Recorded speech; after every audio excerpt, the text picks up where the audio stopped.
holding your breath, trying to ready yourself for whatever I'm gonna do. Will I drag you in bed, trying to fix it with sex, or will I tell you I'm done with you? I know I'm complicated, kinda crazy, but will you stay the night?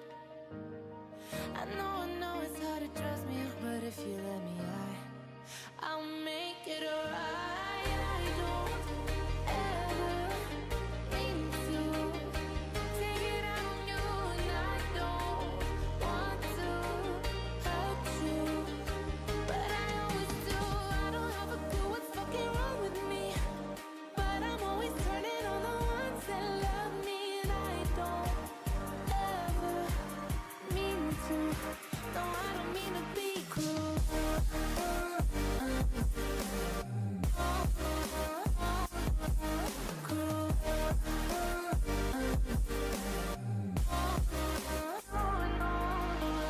Dropping the years like there's nobody else, but there's somebody on my heart.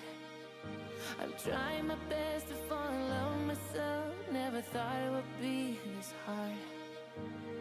I know it's complicated and frustrating. You wish that I were fine. I know that it's a lot to ask of you to wait for me, but please give me a little more time, 'cause I don't ever mean to take it out on you, and I don't want to hurt you, but I always do.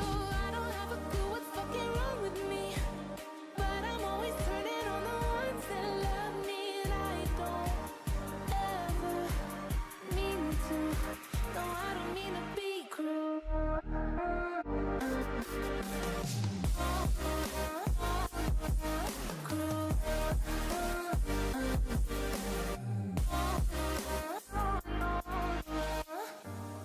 Yeah, I got a couple problems.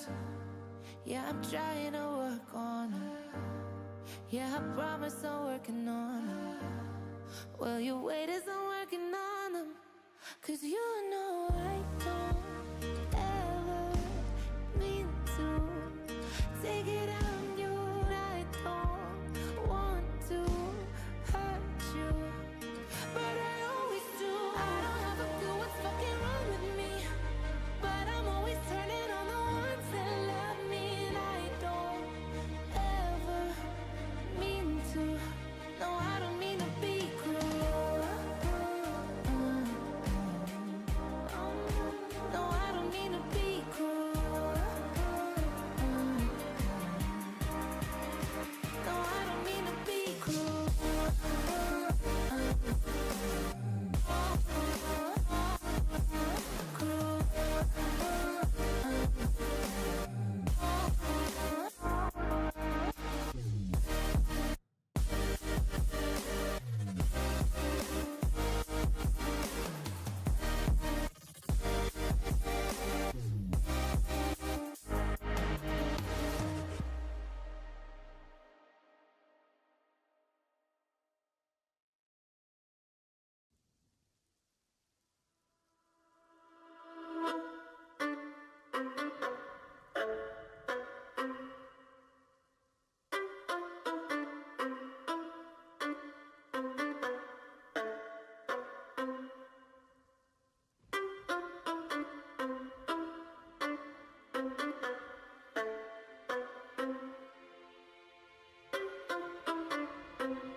Burning down.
Like there's something you don't wanna tell, that you keep to yourself. And when I call you, and you don't pick up, you're telling me this, you're telling me that, and I don't know what to expect. You say it's alright, but I don't feel you. I can sense something is wrong, my intuition is wrong.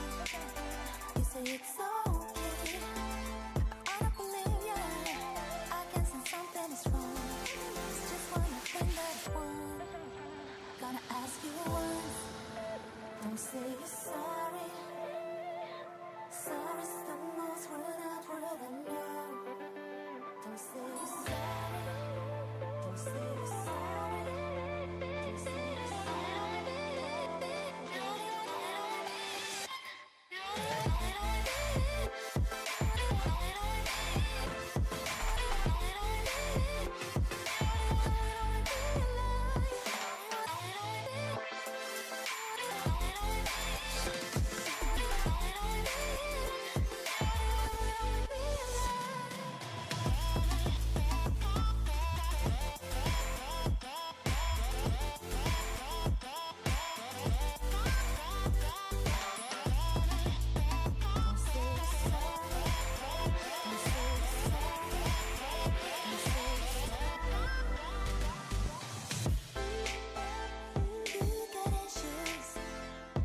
got issues with us, so quick making things up.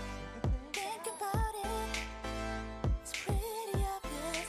You're telling me this, you're telling me that. It's not like I'm gonna forget. You say it's alright, but I don't feel you. I can sense something is wrong, my intuition is wrong. You say it's okay, but I don't believe you. Yeah, I can sense something is wrong. Just one more thing that I want. Gonna ask you once. Don't say you're sorry. Sorry's the most worn out word I know. Don't make me ask you twice.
Testing, testing. Are we live? All right. Well, all right. Hello, everybody, and welcome back to the Honeydew Summer Showdown. Excuse us for the technical difficulties there, but we are finishing up week 5 here with RME versus Pocky. Rhodes, how you feeling, man? I'm actually really interested in this match. This is essentially battle for third place in a way because Boba and Adrenaline are undefeated, tied for first. And then we got these two teams, which are just slightly under them, and they're just looking to really pick up wins to get better seeding in playoffs. Yeah, I mean, no matter what, the better seating is going to be just really beneficial going forward. We actually just got our hands on looking at the playoffs brackets and how it's going to be looking in these placement matches are definitely a big deal going forward. Yeah, definitely. And I'm really interested to see how these teams do today because we've seen a lot of good things and a lot of, I would say, troubling things from both these teams as they both do have 2 losses under their belt and could pick up their third today. So I really want to see which team can really perform really well. And I'm really looking for these star players for both these teams to really shine. Yeah, I mean, for me, the player I'm definitely keeping my eyes on most as a star player is Kang.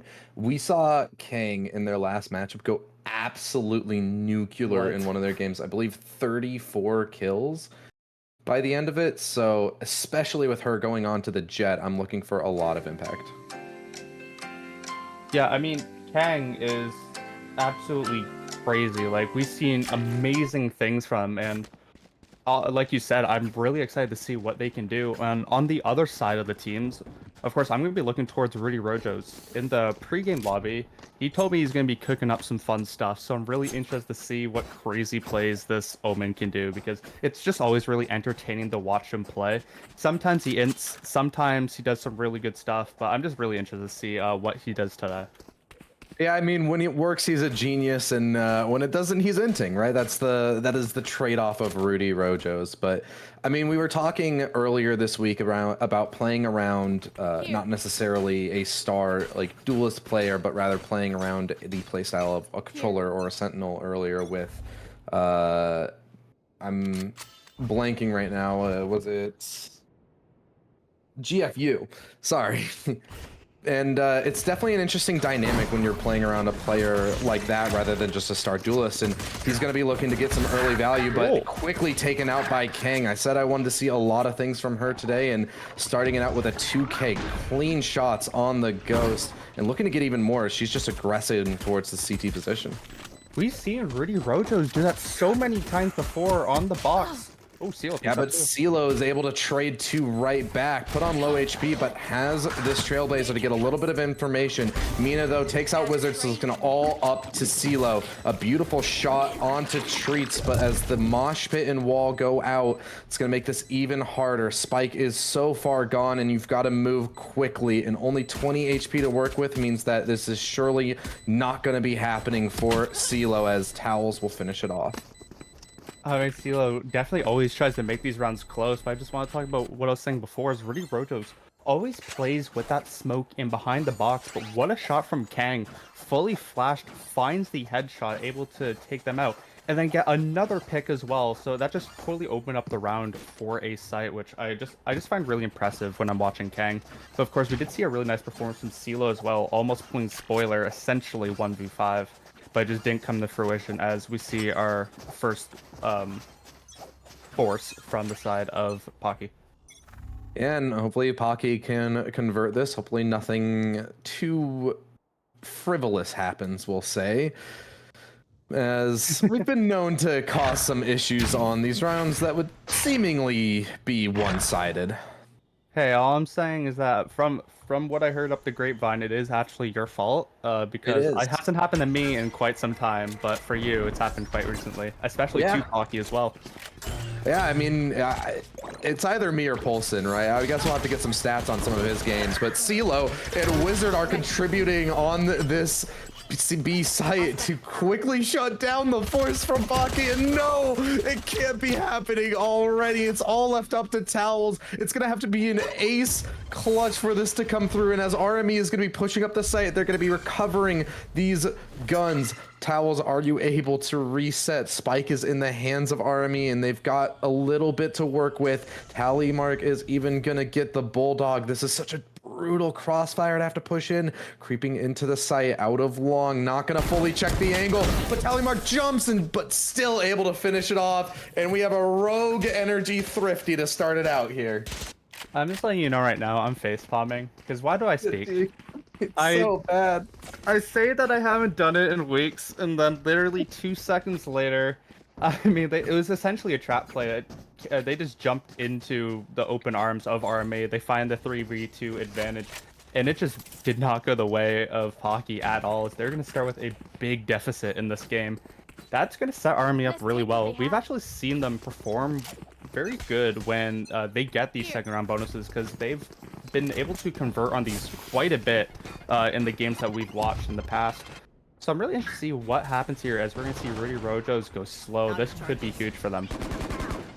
I mean, all curse jokes aside, that was a beautiful setup there from RME. A great read by Rudy Rojo's, I imagine, and he's going to keep his hot streak going as he cleans up 2 of these players outside of shower, and CeeLo's there on the crunch.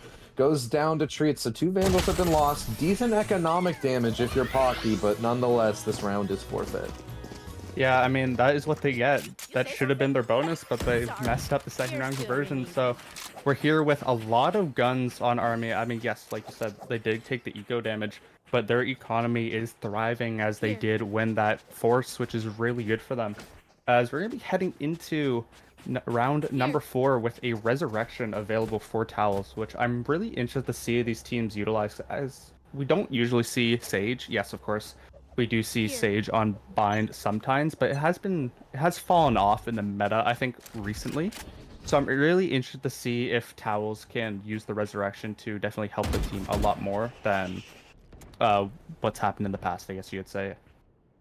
Yeah, I mean, it's a little bit unfortunate, definitely, that Sage is falling off. I'd love to see her get picked up, but Treats is going to get the opener here onto Nemesis. Bit of a raised diff out the gate, and Rudy Rojo's is aggressing all the way up to market, trying to make something happen with the Bucky, but cannot best Towels. So that resurrection is going to stay on the board, and an early 5v3 advantage here for Pocky. Yeah, I mean, you saw what Rudy Rojo's wanted to do there, and it just didn't work out. Didn't hit the extra pistol shots, as Tallymark will find the pick on the Treats. Looking to recover this round, but quickly goes down to Milk is Juice, and this is just going to keep the situation so out of control for RME, as they're now stranded on the wrong site with the teleport hit. Plant will go down on A, and everybody's positioned towards B.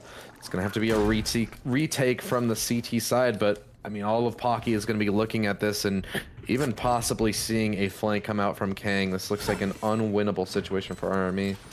It looks really hard for RME, and this is exactly what you want from Pocky, being able to win this round with minimal economic damage. It does look like they're going to fight it, though. Yeah, Wizard's able to cause a little bit more of that damage, and CeeLo, we saw you try to pull something back in the pistol, and you won't be able to do it here either, as Towels gets the 3rd and secures a good bounce back here from Pocky, despite the early tragedy. I'm really interested to see what Towels can do, because I feel like in their last match, it felt like it was Kang or nothing. Everything had to do with Kang. But I do like how Towels is starting to play really nicely and really well at the start of this match. 8-2 at round number 5. I mean, especially on your Sentinel player as well. I think that's exactly what you want for the start of this game. Yeah, definitely. Like you said, that can allow you to farm up that res faster, which can be a very impactful ult. So definitely good to keep your Sage rolling like this. So Pressure down in shower is going to be a 2v2 fight, and Nemesis is going to pick off Treats early. That's actually really huge for RME, and that does give Treats a showstopper after a death. But the side of Pocky does have a Thrash available and the res, so that looks like what they're going to go for right now. Yeah, this definitely could be recoverable as the Thrash goes forward. It's going to force Nemesis back, and the res comes through as well. So 2 ultimates committed, but a player's back on the board, and the Thrash can be recovered as well. So this is actually still a pretty solid situation for Pocky. Do they consider Rudy Rojo's, though? He loves to lurk through these smokes, and that's exactly what he's doing as he tries to set up a flank towards Showers. Kang looks ready for it, but can't best him in the 1v1. And so now all of Pocky is left scrambling as they're completely boxed in here. Towels is going to try to be the difference maker, but as the Trailblazer comes out, this is just going to keep them locked in position. RME have full control of the map currently, and Pocky is feeling it. Yeah, this is such a good position for RME. Of course, Rudy Rojo's going to watch this like a hawk. They could use the showstopper to get out of there, but Thrash going to come out again from the get-go, and it's going to be a pick. Yeah, Treed's trying to get aggressive here, and Rudy Rojo just teleports into the smoke, but it's all a trap play to set up CeeLo, so she collects 2 easily. And so now it's all left up to 2 of these Pocky players as they have no time remaining. Nothing's going to happen in this round for Pocky. I mean, Rudy Rojo's with some crazy plays baits everyone with the teleport, the shadow step, I believe it's called, and gets behind them, baits 2 of the players, Towels and Treats, and then of course CeeLo's able to get the kill. 9 and 4 on the game. You can't discount CeeLo. Always just a very stable player for RME. Always just has a decent KDA. Always just performing for the team. And we'll see them definitely a lot more in this series, not just for their kills, but also their clutches. Because like we saw on round 1, they have the ability to do it with the resources that they're given. And I'm really interested to see if they're able to do it again in this game. I mean, CeeLo definitely feels like the most consistent player within RME. We always see her putting up really solid numbers, and even when they need somebody to step up, whether it's in the clutch or in trap play situations like that, CeeLo is always up to swing. And swinging is exactly what she's going to continue to do as she claims the life of Treats. Milk's Juice trades it back, but the showstopper's off the board. This is definitely a win for RME, and it allows Rudy Rojo's as well to get in there and take out Mina. That's the spike lost up C-long, or up B-long, rather. Yeah, that's huge, and now Rudy Rojo's going to need to defend this against 2 people, but a good spam will take a lot of damage. It gets a lot of damage down on these players. Milk's Juice is just going to try and back off. Kang on a flank. It does manage to find one, but so far away and so far removed from these engagements. But a series of kills is going to leave it in a 1v2 for Wizard here. All of a sudden, Pocky has managed to recover this. And the ball is going to go up, so it's going to be free, and they're probably just going to head straight to A if they're smart. Yes, they will. Ooh, I mean, Kang might actually want to fight this. I don't think she's going to find any value off it, so I think, yeah, just going to rotate over. Going to be a free A site, and it's going to be a 1v2 retake for Wizard. It does look really hard, but I mean, we've seen some crazy stuff from him before. I mean, it looks like Wizard was almost ahead of the play, but maybe getting a little bit nervous towards a lurking player in the CT side. That was where Kang was positioned a little while ago, at least towards the A site. So worried about that, and instead he's going to just have to retake this the old-fashioned way, trying to go up through U-Haul. Won't find anything, though. So now he has to rotate all the way around Dice, cap on the bomb, and does manage to get the first, and even locates where Kang is. So he can take this fight very easily, and it's teed up for Wizard to win it with the Odin. Manages to find a 4th in the 1v2. I love when the Odin's used. I mean, what a nice clutch from Wizard. Like I said before, he can do it, and I mean, it just showed us. And now there's 4 ultimates on the board for the side of RME. Yes, there's 3 for Pocky as well. But either way, I mean, that was a really nice clutch. Wizard played just a very safe game there on B. Was just holding Kuga, so Kang couldn't get out in the first place. But overall, just a very interesting round, how everything transpired from B-long into A site. And I mean, good clutch. Yeah, I mean, definitely a bit of a fumbled bag there from Pocky. They had that round in control after they've managed to miraculously wrestle it back, but inevitably they weren't able to one-up Wizard in the 1v2, unfortunately, so they're sent back to the eco. Yeah, and something I also liked about Wizard there, he actually, well, I know it was probably accidental, but he baited everyone to move out of the U-Haul position, and that actually got him the clutch in the end, as it's going to be a 2v5 on site in a second. Yeah, I mean, for this round, it's going to be a lot of eyes on Kang with the Blade Storm. Has to make something happen, but as Milk's Juice goes down from the market flank, it's just going to be a flood of RME players to clean up this eco, and they're going to keep a beautiful streak going. I mean, Pocky needs to be careful with this. RME love to push out of sites, and if you make no noise, they will go. They will push out with essentially no information sometimes, and they will catch you if you're not paying attention, and that's what happened. Yes, it was on their bonus, but you need to be careful of these plays because throughout the game, they're going to keep doing this to you. Even on attack, it's going to be the same thing. So I really want to see Pocky try and respond to these because it does feel like, so far at least, it has hurt them quite a bit.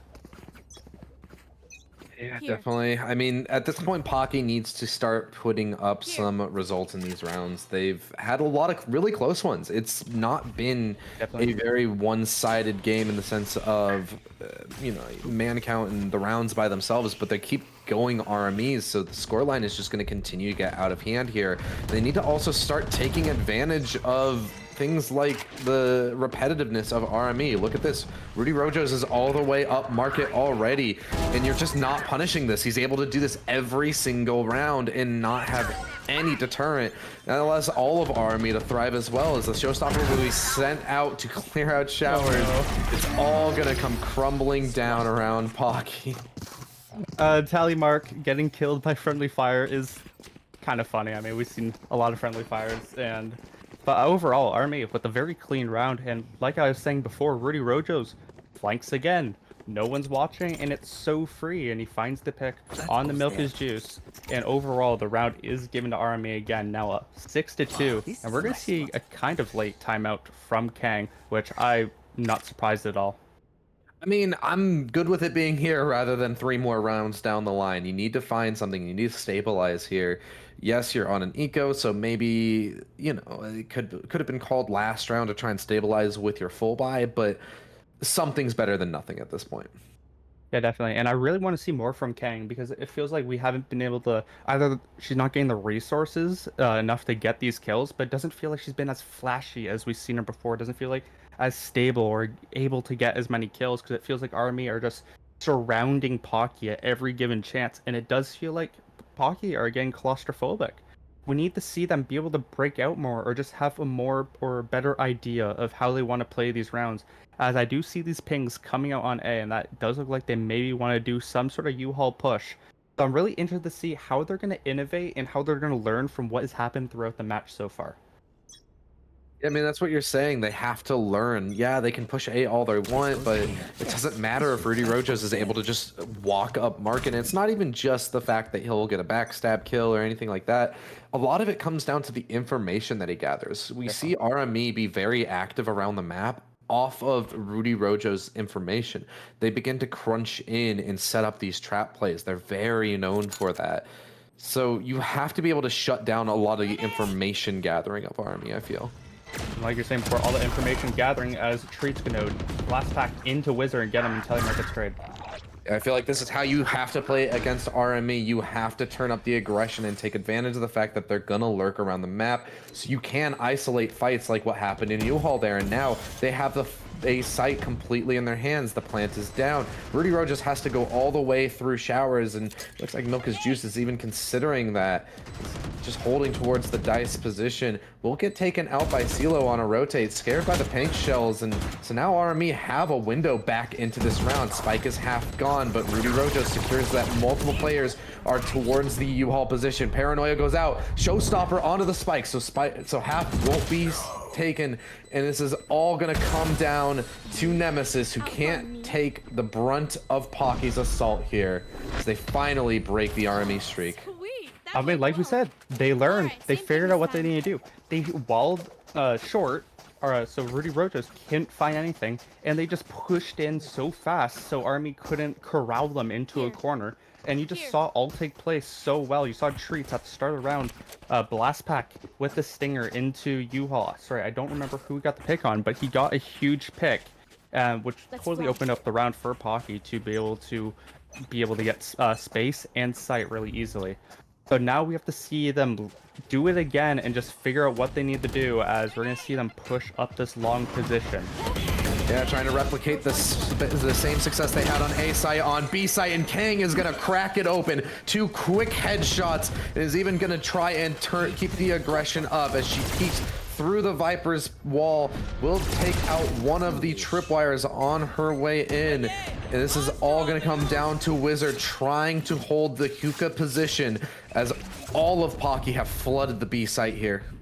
That was nasty from Kang. I really like the shot. Wizard might be able to find these flank kills. Yeah, I mean, Wizard's just going to be a massive deterrent and is going to restrict the amount of positions that Pocky can play. So Towels is going to deal with that quickly. Kang continuing to try and stall out these players in CT position, but takes a lot of damage. But once again, Towels is there to keep it safe for Pocky. So it's all left up to Rudy Rojo's Paranoia sent out. So that's only going to make his struggles even greater as he's dinked out and looking to just save this operator. That's really smart from Rudy Rojas. I thought he was going to push out there and lose all the money that he just paid for it with this op. And he is going to actually back up, save it, which, I mean, is good position instead of being very hasty. As we saw another very nice round from Pocky, like said at the start. Very clean shots from Kang, like I wanted to see before, which, I mean, we know she can do it, and those shots were exceptional. And, I mean, Wizard could have been spoiler there. But Towels actually, from without the scene, I don't know why I can't speak right now. Towels, while not being shown, spams Wizard, and that was just actually really clean because that meant that there was only one position where RME could come from to retake the site, and it was impossible then. As now we have some interesting ultimates from both sides. I mean, we have the Resurrection again for Towels, 12 and 6 Sage. I mean, you only see that in solo queue, really, it feels like. And then we have Viper's Pit Seekers as well. Yeah, we're seeing it right here, right now. And yeah, like you said, a decent amount of ults on the board here for RME. So they could definitely make this eco round swing in their favor. But Kang is looking to keep this aggression going. RME Tallymark does manage to get the first kill on you all here. Treats is not able to replicate the success he had previously on the A site. Nemesis is also able to pick one up. RME is keeping this round competitive as Tallymark picks up another one as well. Rudy Rojo's takes out Milk is Juice, and so now it's just going to be the eject button hit by Kang and Treats, the two duelist players left to clean up the rest of their team's mistakes. They're going to get this plant down on the B site. Tallymark found so much value on the Bucky. It feels like my Bucky does 0 damage, or Tallymark's does so much, as they found the pick on the Treats, forces Towels to use the Resurrection, and then finds another pick after his Treats, finds Tallymark. It's a 2v2 again for this retake. Treats managed to get to a massive position there, but Rudy Rojo's is going to be aggressive, which means it's all up to Treats, but gets the 3K. Beautiful shots and great reactions to get a 5th here for Pocky. I mean, Pocky made this a 6-5 half. I did not think it was going to turn out like this, but we know Pocky can do this type of thing. And Treats, one of the subs that are filling in today for, I believe, yeah, one of the subs that are filling in today, I mean, with a beautiful clutch, let's be honest, as they get killed at the start of the round by Tallymark, get resurrected, and then pick up a 3K afterwards. And now this could be a potential 6-6 half if they're able to win this round. Kang has Blade Storm, and we know she can do damage with that. Yeah, I mean, 2 players from Pocky are actually subs, so this is not their full arsenal that we're looking at. And even RME have to play with one as well, and this round is just going to be absolute pandemonium. Multiple fights coming out here, but at the end of the day, it's RME to come out on top. Mina looking to try and get some space further onto this A site, but with the Viper's Pit in her face, she's got to probably reconsider her options here.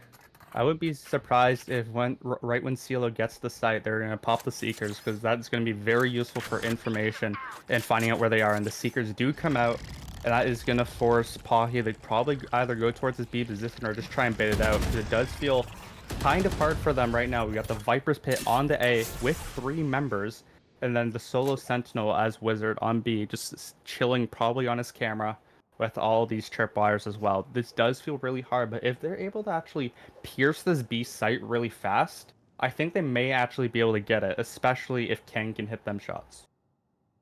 I feel like it's a lot of faith put on Wizard here, and it could be deterred by a little bit of utility going out, but he should hopefully at least be good for one. Wingman will go in for the plant, so he's not able to deny that. It's going to be all up to the kills. He gets the first, and he's just going to try and stay alive for the rotate in. tucked in towards this box, spammed up, but not able to be taken out. Mina manages to wrestle one back inside of Hookah, but as she gets pinged out, she has to reposition, throws out the Dizzy, and it hits every single player of RME. We need to see somebody step up here, and it looks like it's going to be Mina. She gets a second here from Hookah. You need help from Kang, though. Kang is just tucked in towards this garden position. That's going to give the showstopper to RME, and it's going to allow them to complete this retake and secure a 7-5 half. That looks so good for them for a second. Of course, we saw Wizard get the pick on the towers, which, like you said, Wizard should have been good for one, and he was. And then it just kind of went downhill for Pocky after that. As, I mean, they did find a pick, but they just got cut off so well by these mollies and the wall, especially. Like, Calimar has a lot of util to be able to stop them in garden and hookah, which definitely helped them a lot. And they just got pushed into, and RME just played it very cleanly, and that's how they won that round, as it's a 7-5 half for RME, which, I mean, you got to feel good coming into it. It does feel like they've had some maybe rough starts of halves lately, so I'm really interested to see how they do in the second part, because we've seen their attack go really, I guess you'd say, interesting with how aggressive they either are or aren't. It does feel like they sometimes play into the other team, so I'm really interested to see how well they're able to play here. I mean, yeah, no shade intended, but I mean, all of RME just feels kind of inconsistent, and it just, you have varying results because of their specific play style. It very much lends itself to, we'll call it hyperbolic results. Oh, yeah. In this pistol, though, Rudy Rojos is looking to get some early value. Has already secured the U-Haul position, so this is ideal positioning for him.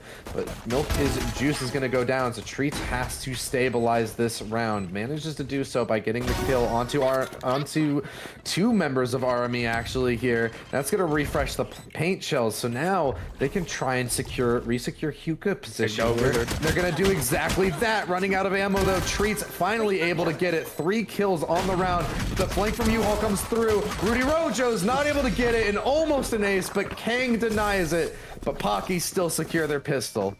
Look how low Pocky is. They just, RME couldn't finish their kills, and then they, of course, Treats almost gets the ace. Didn't happen because Kang, we're gonna have to report them. It's unfortunate. I'm sorry, Kang.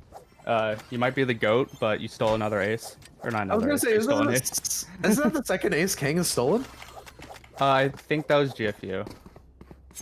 Oh, something. Anyway. There's been a couple. We've had a couple of them, you know. Either way, I mean, that was just good from Pocky. They won pistol this time. I mean, they won pistol last time, sorry. Now they need to not mess this up. I was about to mention that. We did see Pocky win pistol in the first half, and it did not go their way. So hopefully this is a little bit better, and it's going to start out better as Treats gets a double kill inside of Showers. So that is crisis seemingly averted as RME is cut short pretty early on. You would think, right? But knowing us, okay, maybe, okay. They're actually taking a lot of damage. But you know what? You never say never. We're going to see Wizard get a right-click headshot here, and it's just going to be fine. Okay. Anyway, next round. Do you want the curse to be around? I'm confused here. I mean, it's always funny when the curse comes, but let's just say no so I don't get hurt by certain viewers that don't like the curse.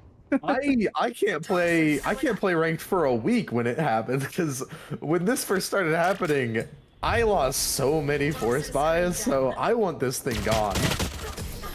Nice follows, and I mean, I need to get a shaman to just bless me so I can just to take my curse off, you know, just do the whole ceremony. I feel like we have to do something before playoffs, like. Oh no, we're gonna get murdered in playoffs, I think. Every game is gonna have a poorly done bonus round or second round conversion force. I think if it happens in grand finals, there might be a riot. A riot at Riot. Anyway, we're gonna head to a gun right now. Why do I work with you? I don't know, man. Why does that one work with me? Nah, I'm just kidding. I love you. I would not cast with anybody else. Oh, except maybe Polson. He's cool. I wonder what we're gonna see here from Pocky is they're gonna be versing full guns, and they are playing a very aggressive angle. Yeah, but it's kind of what they have to do here on this bonus if they want to get results. Treats goes down, but not before Tally Mark is taken out as well. So it's kept at a even man count, and Kang is even able to find one onto Rudy Rojo's. So once again, RME's attack has been declawed. I mean, yeah, now if Pocky can get on a run here, we've seen what Pocky can do on a run. This could go terribly, but RME isn't out of it yet. Of course, they still have the gun advantage. They just need to be very careful in these short-range engagements because they could run out of, or not run out of time, but they could run out of space as these Stingers and Spectres do a lot of damage, especially to people using Vandals. So I'm interested to see what RME is cooking because it does look like it's gonna hit. I mean, the closer ranges that they take these engagements out, the more risk they put themselves at. And they're at the man disadvantage now. They have to be linked up because they're just going to get traded if they're not. Wizard does manage to isolate Towel, so it's brought to a 3v3, and it's all eyes on Kang as she'll just choose to retreat back to the site. This outlaw in hand, she's trying to make some kind of impact in this round. Missed shot, though, means that they're going to have to reevaluate this retake. Kang is still trying to be the frontal assault here, but no damage is being found. Kang does manage to pick up Wizard, though, so they have the man advantage once again. Beautiful positions here from RME, though, so we could see either of these players step up against these low HP players, and they're both going to do so. They're going to take out Mina and Juice, leaving it all on Kang in the 1v2. Can't finish it off. CeeLo gets the final kill, but a lot of economic damage has been sustained for RME here. Yeah, it is actually a lot of damage, but either way, Army get the round done. They keep the lead as they broke the tie. And I do want to say, I like what Army did there. They kept the range. They didn't let them get too close. Yes, Wizard was playing in tube, which is a bit whatever. But either way, CeeLo and Nemesis were able to keep the range against Pocky, able to make sure these guns that they have aren't able to get much use, and it's essentially, in a way, a 1 versus 2 with Kang, the only one with a long-range gun, and they're able to find the picks at the end of the day. CeeLo with a nice 3k, and we're going to see an early engagement here. Ooh, never mind, Kang goes quick TP. Yeah, they wanted to crunch this to shower hit, but it's not that at all, as Mina's going to find out very quickly. 2 players towards long and multiple towards hookah as well. It means that this rotate to B has to come through quickly, or these site players have to step up. Treats, though, on the other side of the map will take care of Tally Mark the Lurker, and we see Towels be able to pick up one under Rudy Rojo's as well. And a second from the back of the site. Can she get a third? Yes, she can! And this has been completely shut down by only a few players of Pocky. Wizard left in a 1v5, manages to recover a rifle, but is gonna go down to Towels in the 4K, and Pocky is not letting up this tie. I mean, Towels I mean, that was just a clean spray. What can you even say there? They just kept lining up for Towels and just able to go 1 by 1 by 1 by 1, and a beautiful 4K for Towels, and you'll definitely take that, as we're gonna see an RME timeout, as they are gonna go down, or they're actually gonna be tied now, but they are gonna be on an eco, which again, I like calling my timeouts usually on your buy round because it feels like you're able to enact something better. But this is Rudy Rojas we're talking about. He's probably cooking some crazy stuff up on this eco, and I'm really excited to see what they can do because it does feel like we're seeing the slump that we usually see from them on their attack side. So I really want to see them be able to succeed because I don't like what they did on that last round. Rudy Rojas just teleporting onto the tube, just gets instantly picked off with no help, and it did just feel like they kind of just committed last round to give Pocky the win. So I'm really interested to see what they can do to innovate this round. Yeah, I mean, this is just one of the things that we've seen RME fall short on a lot is their mid-rounding, and specifically how they adapt to opponents, or mid-rounding and their mid-game adjustments to RME's playstyle. We see them a lot of their attacks kind of fall flat, I feel, because they just let themselves continue to be readable, and it just never leaves themselves in good position. It feels like they're always playing catch up in these second halves of maps. Kang might read this. I think we're going to see another push out of showers here as CeeLo does find treats. Yeah, but Juice is able to get 2 for her trouble, so it's at least kept at an even man count. As Army try to barrel onto this A site, they have access to it. But, I mean, so far, we've seen Pocky be very competitive in these retakes, and a lot of times it feels like they've been at the economic disadvantage for them as well.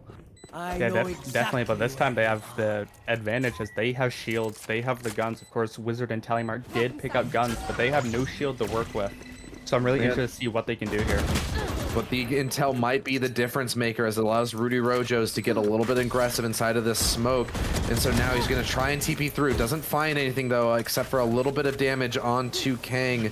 And so now with this spike halfway gone, we need to see some of Pocky stepping up here, and it's going to be Kang. Gets another one, 22 HP, but not deterred at all as Towels is just going to start sticking this spike, and Kang is too clean on the coverage, so Pocky will manage to pull off the retake. I mean, Kang doing Kang things, what else do we expect? This is what I wanted to see from her earlier, and we're starting to see it once again. I do want to say that was really risky. That was really scary for Pocky. Definitely not how they wanted that round to go. Rudy Rojos finding that right-click one-shot on the Mina, almost just collapsing the entire round for Pocky. But of course, a questionable teleport. Maybe got a bit overzealous for Rudy. Definitely should have probably stayed alive there, but wanted to go for these picks behind, teleport behind, and did get picked off, which ultimately gave Pocky the round. As we have the Blade Sword coming out from Kang. This could be really interesting here. But Lucas Juice with the lineup of the century manages to get 2 players for 1. And so now it's once again RME in a disadvantageous position as Rudy Rojos is left scrambling away from long. Multiple players closing in on his position. Nemesis picks up treats.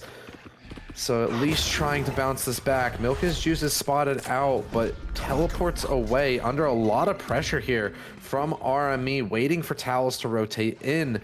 And so now just locked in, but Nemesis is ready for this flank to come through. Pops the showstopper and a lot of damage onto Mina, but not able to secure anything. Nemesis, a great flick though. Milka's Juice quick to trade it back, keeping this competitive for Pocky. RME are going to look to get this plant down on the B site. It's going to be another retake for Pocky.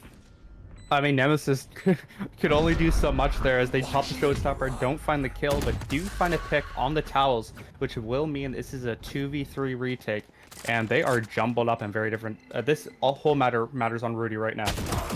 Yeah, whether or not Rudy can get this kill, and he'll do exactly that. Thrash comes out from the hookah position, so Kang's able to trade it back, but it's all left up to CeeLo in the 1v2, and Kang is on fire. I would say on fire is an understatement. They are burning alive because that is some crazy, or not crazy shots, but they're just playing so well in these past couple rounds and just entirety of this defensive half. They've shot up to top frag now, tied with treats 18, 11, and 4, where we're used to seeing her. And this double duelist comp is paying dividends for Pocky on this defense, which you would usually want it on to pay more dividends on attack. But for some reason on defense, this comp is going crazy, and now they're up 5-1 on this defensive half so far, and Army need to figure out something. And that confidence is just bursting as Kang chooses to pick up the operator as well. So looking to position herself towards long. Wants to get some kind of early value out of this, but not given anything. CeeLo playing tucked in, won't be spotted by the Dizzy. So instead, a lot of Pocky is just going to choose to rotate out here. Or rather, at least it's just Mina, but it leaves only 2 players to hold off this B site attack. Spikes over towards A, but it's just a hop, skip, and a jump away if things go well on the B site. I really like how Pocky is letting RME come in the first contact with them instead of them pushing out. They're making RME come into them, which really fits into their game style of letting the other team mess up so you get the kills, and it's working dividends here. Yes, we do see Mina take a lot of damage, but RME are still stuck. They found no mistakes from Pocky because Pocky is just staying still, playing smart, and it does feel like they're going to need to force something soon, and it does look like it's either going to be up B long or quick teleport. I mean, there's a lot of diversity to how Pocky's been playing their defense, and RME are having trouble adjusting to it. They expected RME to be a lot more aggressive in this round like they have been for the last few, but instead they choose to just play it reserved, wait for RME to make the first move, and it's worked perfectly as RME is now left scrambling with 15 seconds to get into the B bomb site. They will be able to overwhelm Pocky with a lot of utility, but now it is a hectic 5v5 retake, and some of their players don't even have full weaponry. Rudy Rojos is left alone to hold off the elbow position with nothing but a sheriff, and with the showstopper coming forward off the back of the dizzy is gonna find Wizard, and Treats gets a second as well on the CeeLo to crack open this retake. Nemesis trying to wrestle things back, but Treats is too good with the utility, and it's all left up to Rudy Rojos in CT, who cannot even hope to stop this defuse. Kang will finish it off, and it's 11 for Pocky. I mean, Treats, I think, survived a lot longer than I thought. I thought CeeLo was going to be able to find the pick, but I just couldn't get the crosshair there as Treats finds, I mean, amazing picks to completely open up that round for Pocky, as we're going to see 11-8 now, and you got to think if you're RME, what do we do? How do we stop this, as their money is in such a bad position? And I mean, Pocky is essentially thriving here, as we have a resurrection essentially only for ultimates on the board in general. I guess if you count Omens all for Rudy Rojos, but I mean, I will keep clowning on that ultimate even though I'm an Omen main. That ultimate is terrible. And I mean, we haven't seen a lot of success out of Rudy Rojo's crazy plays. Does manage to shut down Kang, one of the hottest players on Pocky so far. He even manages to suppress Treats as well. So he's just looking to press this advantage. Milk is Juice able to best it, but Wizard's there for the trade. So all of a sudden, RME have found themselves inside the A site and once again have to contest the retake from Pocky. Difference is they hold the advantage this time. I mean, yeah, that's what you want. And this time they actually have guns too to actually contest.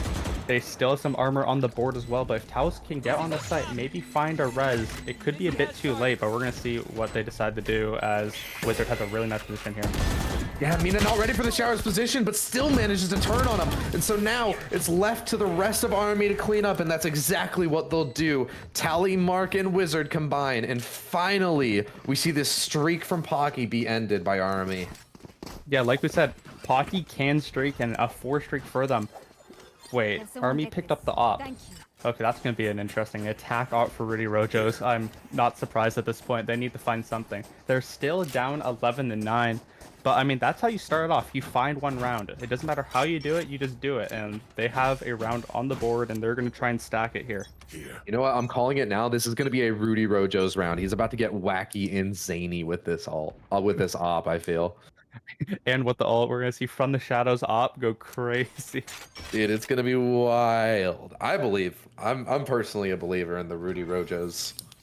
I mean, we've seen some crazy things from Rudy Rojos, and I wouldn't be surprised here. It doesn't look like there's too much opportunity on this B site. Opportunity? Opportunity. I'm sorry. I'm You, so man. sorry. You say my jokes are bad. As, I mean, Mina could get picked off here. We'll see. Yeah, Mina left to hold off a lot of this force alone. It's going to only be Talos to support, but she goes down early. So once again, Mina has to step up, manages to get one, but locked in this corner is just going to get closed in on Tally Mark to finish it off. So now it's a B site open for RME, but they've chosen to back off, and that could be the right idea, as Kang thinks they've lurked into here and is trying to get some kind of aggressive position. Could get caught out here, but thinks it's a TP backing off. Kang doesn't believe. This is 200 IQ. She's gonna find a lot of players. This is so good for Pocky if they're able to get something. Yeah, it all depends on if RME turn around, and with the guiding light, they're going to find out that Kang is here. So now they're aware of the play. They can just choose to back off towards long. Smoke in their face, though, so that makes it really difficult here. The op has to rotate around towards Hookah, and Kang is just going to try and get aggressive here. Tap on the spike, but it's a fake. Rudy Rojos calls the bluff and takes out Treats, who's been isolated. And so now RME is looking great in this post plant. It's all left up to Milk is Juice. Gets 2 players, but it's all left up to the Luca player, and Rudy Rojos will keep things from going too bad. I mean, you called it. You thought it was going to be a Rudy Rojos round, and that is essentially what that was. Finds the last 2 picks and was able to just secure it. And I mean, that's what you want. That is what you want from your, especially on an attack op as well. If you're able to find 2 picks, it doesn't matter when in the round, besides if you're dead. It's always good to get these rounds. And now it's 11 to 10. They have guns, and I mean, their economy is still bad. But look at the economy of the side of Pocky. They're going to be saving on this round, which if they can win it, this is going to be a tie game. And this is huge swap from RME, as they could get 3 in a row. Yeah, they've definitely managed to bounce back here, and Pocky's economy is looking so rough here. They've got a couple of guns to work with, but not a single rifle to be seen. They need to see some kind of massive step up, and Nemesis is looking to just shut that down as he sends it towards CT with this showstopper. Might not get a kill, but so much space has been gained off of it. I mean, that's what it'll take, a lot of space. If he had double TP, it's going to be Kang and Mina in the Showers position. Going to look for something here. Yeah, but it's been isolated, and so now Showers is in control of Pocky as they secure multiple kills from it. This is all going out of hand, and so Rudy Rojas has to step up with the op, and he can't do so. Trees is able to best him, and nothing can stop the wingman from defusing it. One covered by the wall, and Pocky have managed to pull off a rogue energy thrifty. I mean, that is tragic. We have 5 ults on the board for Pocky too. RME is in a really bad position now. I mean, Treats from the heaven position, able to use the outlaw to shoot down onto the players in shower as, like I said, Kang and Mina push through in the teleporter, go through showers with a stinger, finds the picks, gets help from Treats, and now this is match point for Pocky.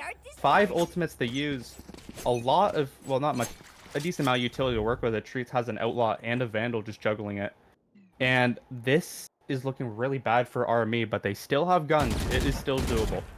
Yeah, but I mean, their utility doesn't compare to, the, like you said, the 5 ultimates on Pocky. They could just send all of them into the face of RME and claim this round.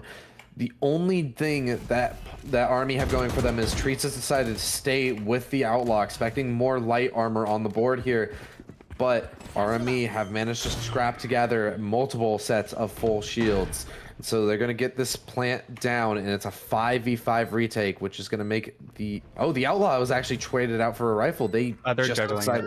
Yeah, they've fully invested into this, and so now they have a retake with 5 ults. They're going to send out... They're going to send out Thrash early. Rudy Rojas has to step up here. Mina manages to best him, though, and Tallymark tries to keep things regular. Nemesis as well contributes here. And once again, Pocky are not using these ults. They're not letting it rip. Milk is Juice goes down to Wizard, and Nemesis keeps it alive. So we're going to go all rounds of regulation. I can't help but feel scratching my head as Mina, the only one that actually used an ultimate there, which is the Thrash, which I would argue is probably the most important one, and nothing else really followed up with it, as now RME have a chance to tie this game, and they force Pocky onto an eco. Can someone get this? I mean, they can definitely do it. I mean, these ultimates they have are still really good to use, but you gotta feel like if Pocky didn't use their everything they had there, this turned into a bad position, and RME could force overtime. I mean, I felt like the showstopper definitely was going to be the difference maker in that retake, but they decided to hold on to it, and so now they are going to try to make things work with lesser weaponry. Bladestorm is popped, though, so Kang could try to get a little bit aggressive here, but goes down to Rudy Rojas. Rez is on board, but that body is so far away from being recovered. Wall's going to go up by towels, and it's such an awkward one trying to just tuck in, but surely RME are aware of this, as yes, Nemesis will full clear it, and Rudy Rojas as well. So it looks like we're going to be going to overtime with a variety of ultimates in the pocket of Pocky. Yeah, I mean, tragic is one word to describe it. Of course, Treats could go huge here. We see her do some crazy things, but Rudy Rojas, just the wild man he is, able to find a lot of damage. And I think that deters the total round. They can't even get in. This just feels so bad for them as... I mean, even Milk is Juice can't find the kill on the Rudy Rojas. He's so elusive as he picks off Treats as well. And this is going to overtime. I'm more than okay with it. I'm so glad we got to see RME actually make some adjustments and be able to push this to overtime off the back of Pocky honestly kind of running away with the game for a bit there. I mean, yeah, definitely. They won 6 out of 7 rounds. Of course, 2 of them are the pistol and bonus or force. But either way, we saw Army take that time out. I didn't like the timing of it, but it just works anyway as they were able to find rounds now. They're able to push Pocky, and it did feel like Pocky was starting to play a bit into Army's game. So I'm really interested to see what happens here because this attack for Pocky before just didn't hit until the end. So I really want to see if they're gonna play like they have recently or at the start of this match, or not. Sorry, yeah, at the recently or start of this match because I hope they can figure the stuff out like they did before. And I was telling you I was feeling a certain something about Rudy Rojo's this game, and I was on point because he is bringing up the top of the leaderboard for RME, and he continues to be a massive pain for Pocky. They do manage to trade 2 back though in this round, so they find themselves at a man advantage, and even manage to take out tally mark. So it's all left up to Wizard on this site hold, but they're choosing to just pull the cord and go to B.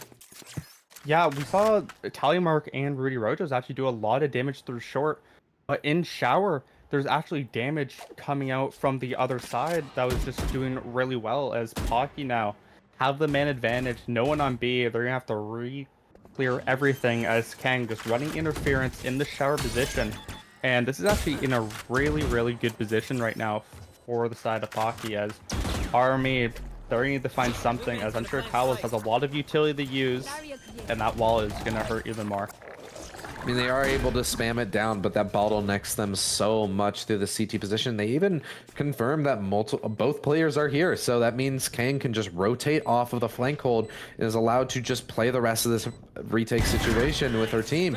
Mina is there to disrupt as well, and Towels to finish off Wizard, so we find Pocky on match point. That is the Pocky I wanted to see. Like I was saying before, will they play like they did at the start of the game or after, during when they were started to win a couple rounds on the attack? And they look good there. I'm really interested to see what happens in this round because they have a chance to close it out.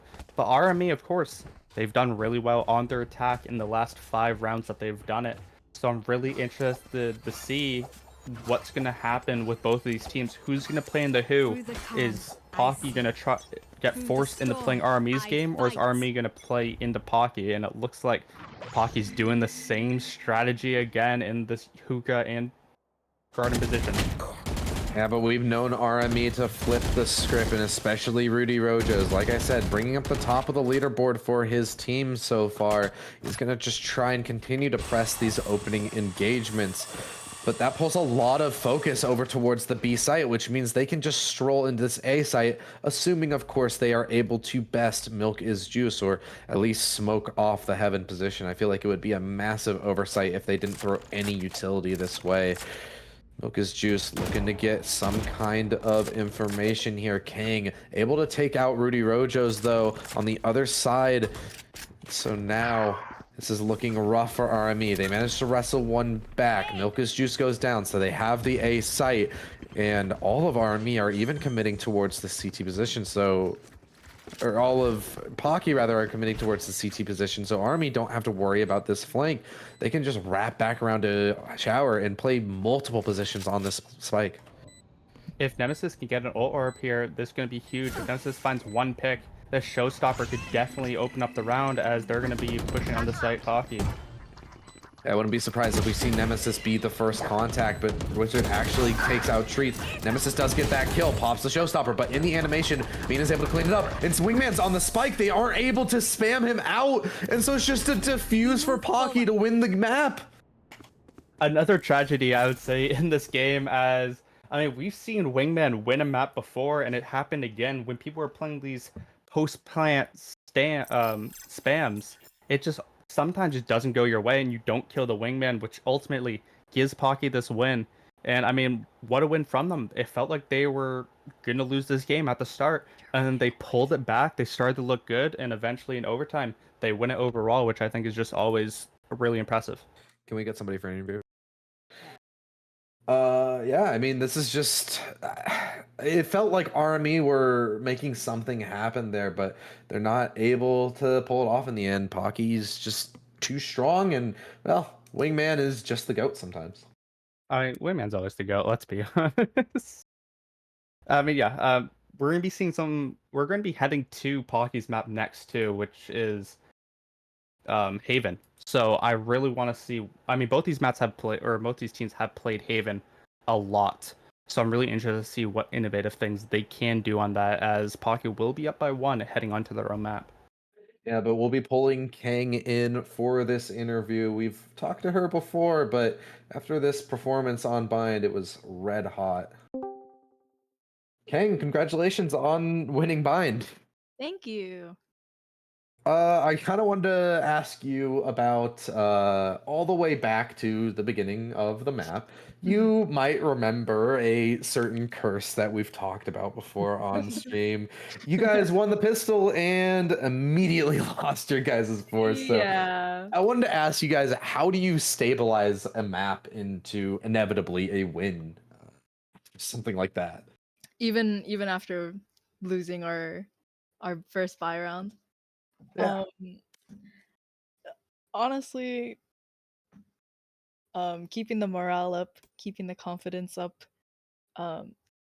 Even though we have bad rounds, just not letting it get to us, trying to reset, using our timeouts like in good places where we need them. Yeah, I mean, just trying to learn from our mistakes and play around the other team's mistakes. Seemed So to you work out. guys, sorry, so you guys are fielding 2 subs today, and with milk is juice, and treats, and I mean treats top frag your game, which doesn't usually happen because you're usually the one that is like 10 kills above everyone else. But I just wanted to ask a somewhat petty question of how do you feel about stealing Treats' ace in round 13? Oh my gosh, I felt so bad. You didn't need to bring that up, bro. I felt so bad. I didn't know that it was an ace, and I was like, I need to kill the guy. And then I mean, I think that you were trying to avoid maybe getting replaced as the star duo. Couldn't be having okay. a teammate get a The clip strawberry like that. Pocky lore that you guys are developing right now is a little much. No, I love her.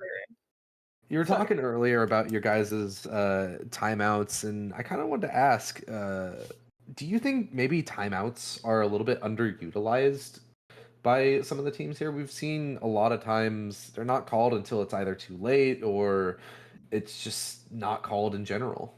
Oh yeah, definitely. Like I think that's something our team suffers from too, that we're trying to fix. Like we forget that timeout is a thing because I think everyone is so used to playing like comp where that's not an option. And now it's like, oh, we actually have like a whole minute break where we can reset and think and like slow down a little bit. Our team is trying to start learning to utilize that and not forget that it's a thing because it is really good. So you guys are actually heading to Haven next map, which is your pick. And you just versed Rudy Rojo's, which got a lot of value, it felt like, at least at the start of the game on you guys, until you guys started to pick it up and like learn what Rudy Rojo's likes to do, because he likes to flank a lot. So I just wanted to ask, how are you gonna innovate onto Haven, which is your map pick, of course, but Rudy Rojo's, is gonna do a lot of this again. So I just wanted to ask how you're gonna innovate and how do you feel about the match in general going onto Haven, your next map? We are very excited. That was a really fun game. I don't want to give away too much in case they're watching or something. I don't want to like say what we're gonna do, but Nah, what do you just mean? keeping all their stuff in mind and like we adapt as it goes. So I'm just looking forward to like what they're gonna do or what they're gonna change or not change, covering the next map. Yeah, I mean, definitely looking towards the next map. Hopefully, you're able to keep up some of the performance that you're doing there. You went on a really nice streak for a little bit there, and inevitably, you guys are able to pull through on Bind. However, for us, we will be throwing it to a quick 5-minute break before we hop over to Haven.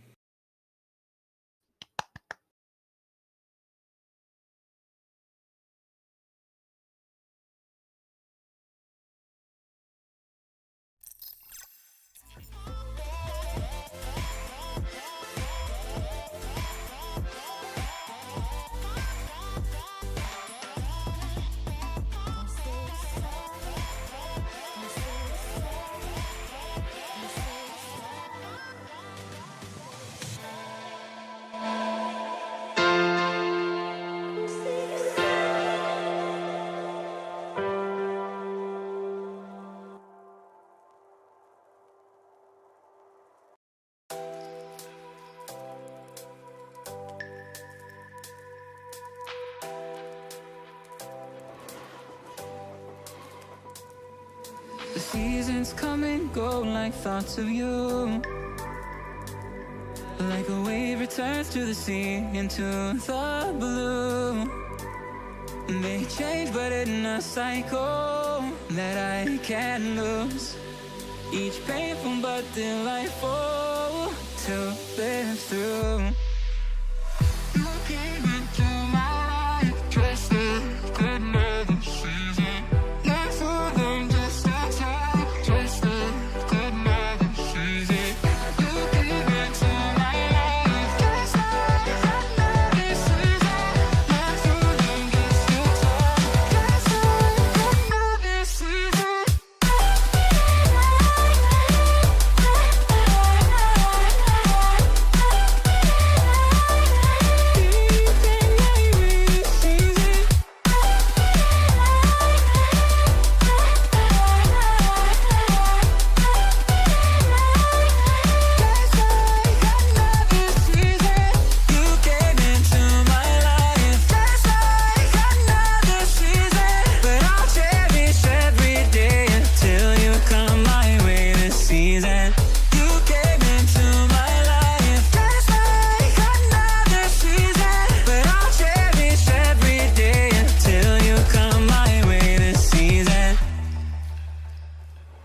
The seasons turn and change just like your mind.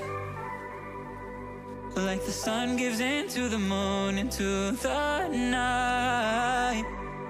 Time continues marching, it slowly crawls. With each new one starting, I recall. You came into my life just like another season. Not for long, just a time, just like another season. You came into my life just like another season. Not for long, just a time, just like another season.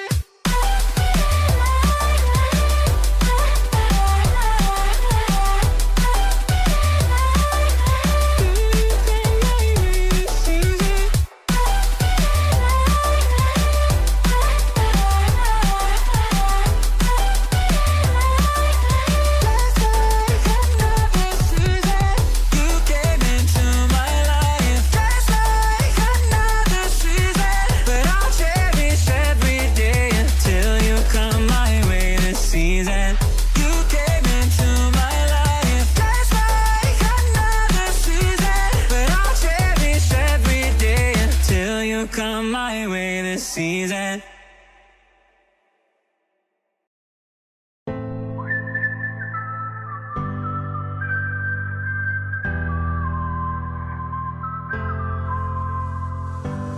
I can't pretend it, can't pretend, oh no. Whoa. I can't pretend it, can't pretend it, don't feel right. No, don't feel right. I can't pretend it. I can't pretend it don't feel. No, don't feel right. I can't pretend it. I can't pretend it don't feel right. You say I'm out my mind, that I'm paranoid and full of jealousy. But I don't mind.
my head again. You had your heart set on me, but these feels, they come and go, and they come so easily. Tell me what it is about you that I can't forget, but you're breaking down my walls again, just to set me free. Why do I, baby, why do I love the way you always leave me? Why do I, baby, why do I love the touch but never love the feeling? Why do I, baby, why do I?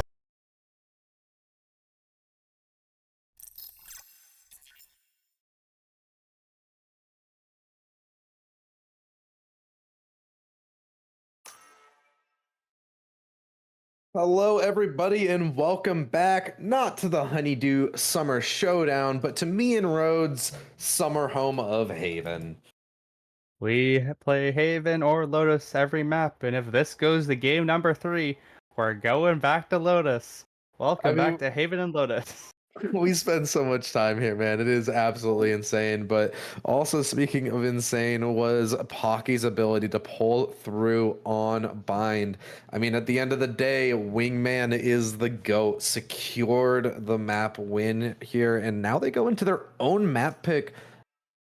All they have to do is win this, and they've got it in the bag. I mean, we've seen some really good things from Pocky on Haven, and I mean, we've even seen RME play this map a lot because it is played every week.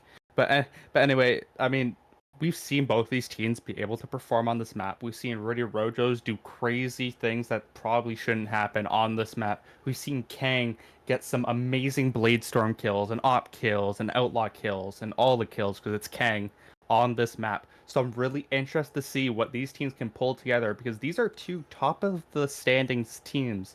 These teams have played some really good matches. Yes, we haven't seen amazing opponents from Pocky, but this does feel like their first test in the league, or their second test in the league. They did lose to Adrenaline, but it does feel like it's another test in this league to show why they are at least a top 3.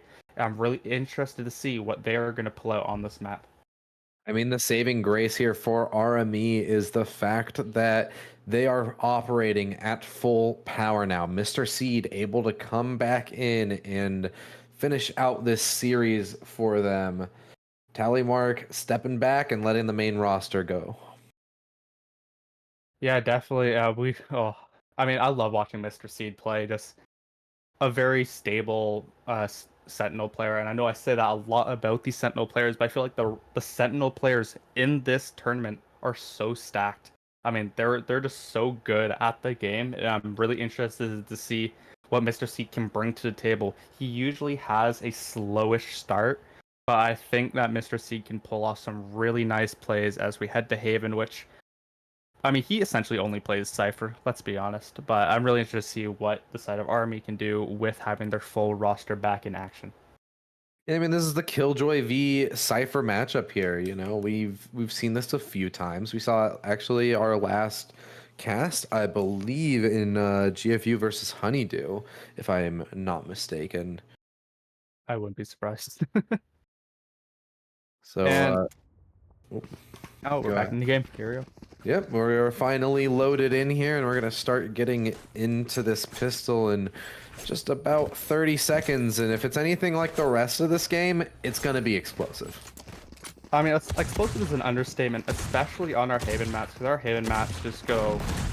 I mean, they can either go so long or they're stomps, and we've sometimes not really seen an in-between, so we're definitely going to see one of those things happen, and I'm definitely rooting for the long game, because these teams, like we saw on Bind, can go to distance, and I'm really excited to see what the pull out as.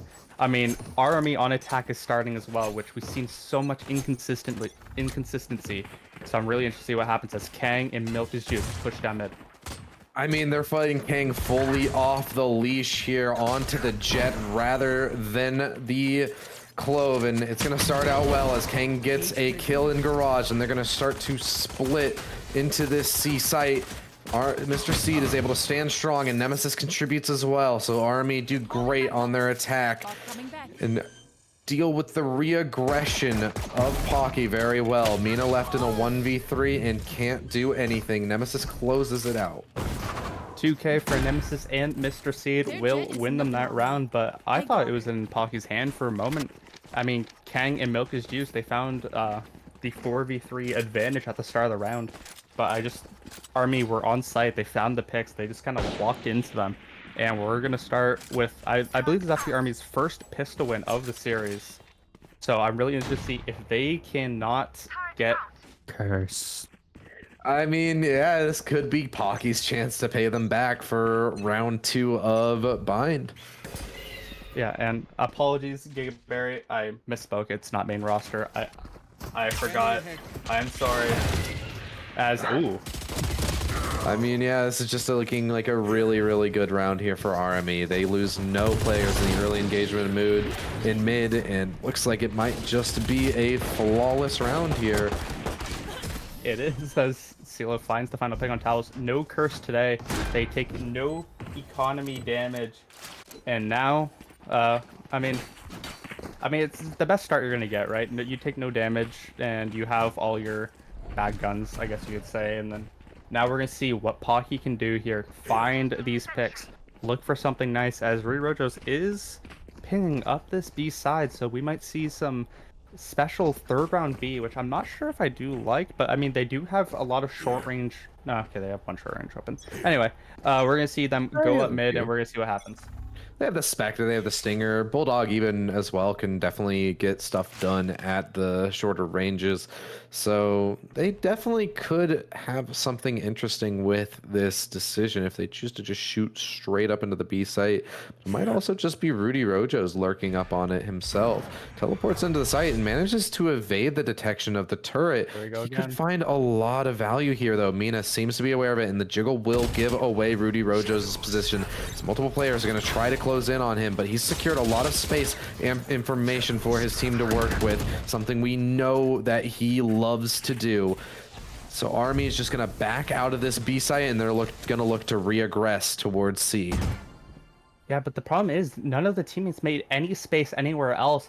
They actually will get the C because of Mina actually pushing off it, but I wish they had someone kind of making space up C beforehand so they would have this much easier and not use as much utility as they are now on site. And Mina having to invest her own utility to try and hold off this attack, but it is inevitable. A banger of a shot from Nemesis onto Towels to keep this at a 4v4 as Pocky's gonna look to aggress here, but Mr. Seed with a crazy position here, and Wizard even manages to best Mina, so they maintain garage control. They could really make this spiral out of control. Milk is Juice trying to be the difference, but look at this flank from Mr. Seed. Takes out another one from CT and is just stalling out this time. This is beautifully played from RME as Wizard juggling the positions, and Mr. Seed finishes it off, and it is a bonus for RME. Another great start for RME as they get 3 in a row. Mr. Seed didn't get too much value on the original flank, but did get around there eventually. But I want to highlight Wizard there. Wizard with some really nice kills to actually secure the round in general. Without Wizard making these nice picks, it was actually looking not good, as that could have been a 3 versus 1. But either way, RME get 3 on the board, force Pocky onto an eco, and this is almost as good as a start as you can get for RME. Yeah, unless the 5 sheriffs have something to say about it, it's going to be 4-0 for RME, and that is a start that they can only dream of, especially after losing map 1, to just come back in with all the confidence in the world to map 2. Yeah, we're going to need to see some Kang confidence here too, because this firing squad of sheriff are going to need to do something as RME get free sight. But look at Treats finding some room. Does find Mr. Seed.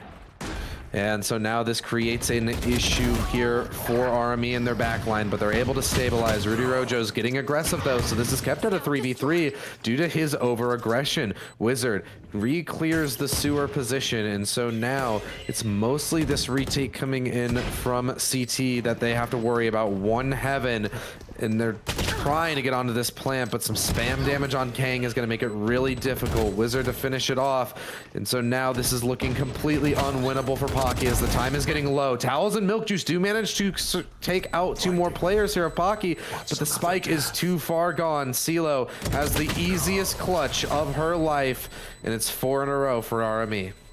time unfortunately ran out for Milk's juice as, I mean, like you said, those sheriffs could do damage, and they definitely did. They did find 4 picks. I'm not really sure what Wizard was doing. They knew Pocky was on site, so I was a bit confused about that. But either way, they find the picks, and this is now 4-0 for RME.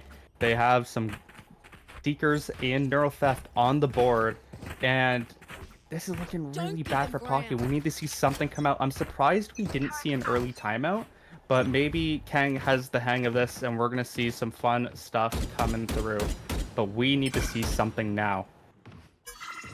Yeah, definitely. I mean, we were talking about timeouts in the interview, and Kang said that's something that they feel Pocky need to utilize a little bit better. Maybe feeling like it's not quite the time, but Rudy Rojo's doing Rudy Rojo's thing all the way up towards the B site, is going to try and flank the Killjoy here, and Wizard even gets the opener off the back of the Neural Theft. It's a free C site for RME, and once again, Pocky are left reeling. Yeah, definitely. And now, oof, Here. it's a 4 versus 2, and RMA are just in the total driver's seat of this game. Nothing they can do about this crossfire, I don't think. I mean, it's so tasteful. Oh, Trees does find one. Wait a minute. The second as well, but CeeLo's there to stabilize. It's going to be all up to Treats, and with only 30 HP to work with, CeeLo will make easy work of him. I didn't think I needed to toss that back to you because that looked unplayable, but Treats finding some crazy kills to do a bit of damage. It just doesn't matter though, as we're going to see an eco come out for Pocky. They do have a Hunter's Fury and Seekers on the board, but guess who has it too? RME. Exact copies of each other of ultimates on the board for each other teams. But I mean, Pocky, they're going to be down 6-0 if they can't find an eco damaged round, or just round in general. I'm really scared for them currently. Yeah, they need some kind of lifeline. This is getting out of hand. You said that, Haven. It feels like it's either completely one-sided or it is as close as you can imagine. So looks like it might be the latter here from RME, unless we see some signs of life from Pocky. It's a B execute, so they are going to be able to get some information or some close-range engagements, but CeeLo is too crisp right now. Nemesis to add to it as well. And it's going to even be a plant coming down on the A side. It was all a ruse. CeeLo is still there on the lurk. Nemesis set up in the same position. Just going to continue to collect these players in CT. So much confidence. Backs off, but knows that doesn't need to do anything else. It's all set up for CeeLo here. Like you said before, there's only one word for that, is confidence. They made a very risky play going up through B. They did a... they were just baiting it too, because Rudy Rojo's with the bomb was heading A. And I mean, Pocky just got picked off. CeeLo has 3 in the round, might find 4 in a second, and does. I mean, clean. Yeah, that was beautifully done. I mean, what can you say? They just push up B, find 3 picks, or 2 picks, I guess, at the time.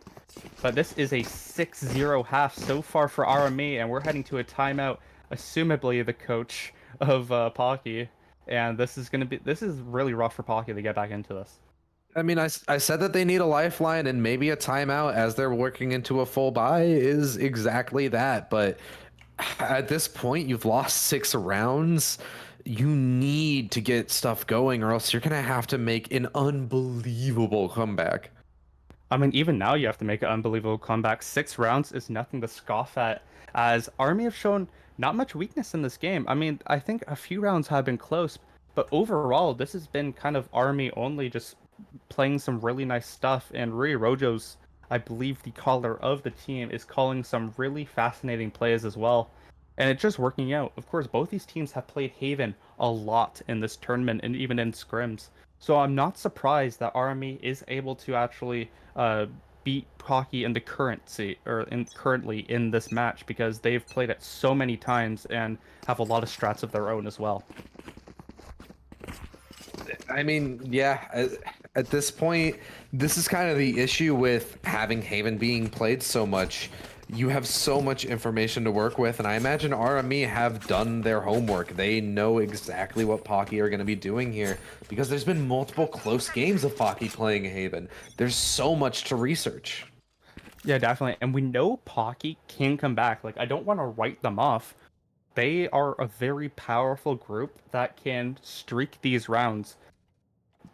But right now, we just haven't been able to see that that type of team, as Rojo's making so much space up mid, and Nemesis with a kill through the wall headshot will open up this round for RME. I mean, all of RME are clearly just feeling themselves right now. Every player is hitting nasty shots. Mr. Seed even just so confident to take the aggression, juggling his own vision after the blind with his camera. This is all perfect from RME, and Mr. Seed is going to just aggress and take out Kang, one of the most mechanically gifted players of Pocky. Well, some of those players are gonna try to wrestle this back, but Nemesis, like we said, is really feeling himself. He opens up the round and looking to close it out with a 4K. Nemesis with these spray transfers so far is looking really nice this game. Nemesis usually isn't like super high end. We usually see like a lot of good stuff on Lotus, for example, when they pull out the Rays. And I'm really impressed so far with their Jet, just pulling out a 4K there. Now 9, 2, and 3 on this Jet, has the Blade Storm available, and now RME just force Pocky onto another eco. And is it time to give up? Is it time to say go next on Lotus, or I don't know what Pocky needs to do here, but they need to figure out something, as they are going to rush through B and look for a prayer. Yeah, I mean, at this point, I wouldn't say yet. You can still salvage this half. You can still salvage the game itself, but it's definitely looking really, really rough here, as all of Pocky is just been completely bested by RME so far, and the plan is going to go down. Kang can't even contest it because of how aggressive Rudy Rojo's is. They know that he'll be working inside that smoke, so Kang can't commit to updrafting and trying to deny the plant. Instead, she just has to wait, and they have to play this 5v5 retake. Towels manages to hit a shot. Mr. Seed quick to trade it back, though. So now Pocky are going to look to turn up the aggression. They manage to slip the net into the site. Are they able to find anything off of it? Treats to take out Nemesis, but CeeLo is there to keep things stable for RME, and CeeLo with another shot. I thought you'd find more, but Wizard now left in the 1v2. Hunter's Fury taken, popped out. He manages to try and catch Kang, but Kang is able to recover. Do they have time? Yes, they do. It is a Rogue Energy Thrifty to put Pocky on the board. Rogue Energy Thrifty, that is what they needed. I said it before and I'll say it again. One round leads to more, and Pocky needed that if they were going to do anything this game. They need to pull at least 3 or so rounds, 3 or 4, because they can come back from that, and now they pull off finally something. As, I mean, RME just...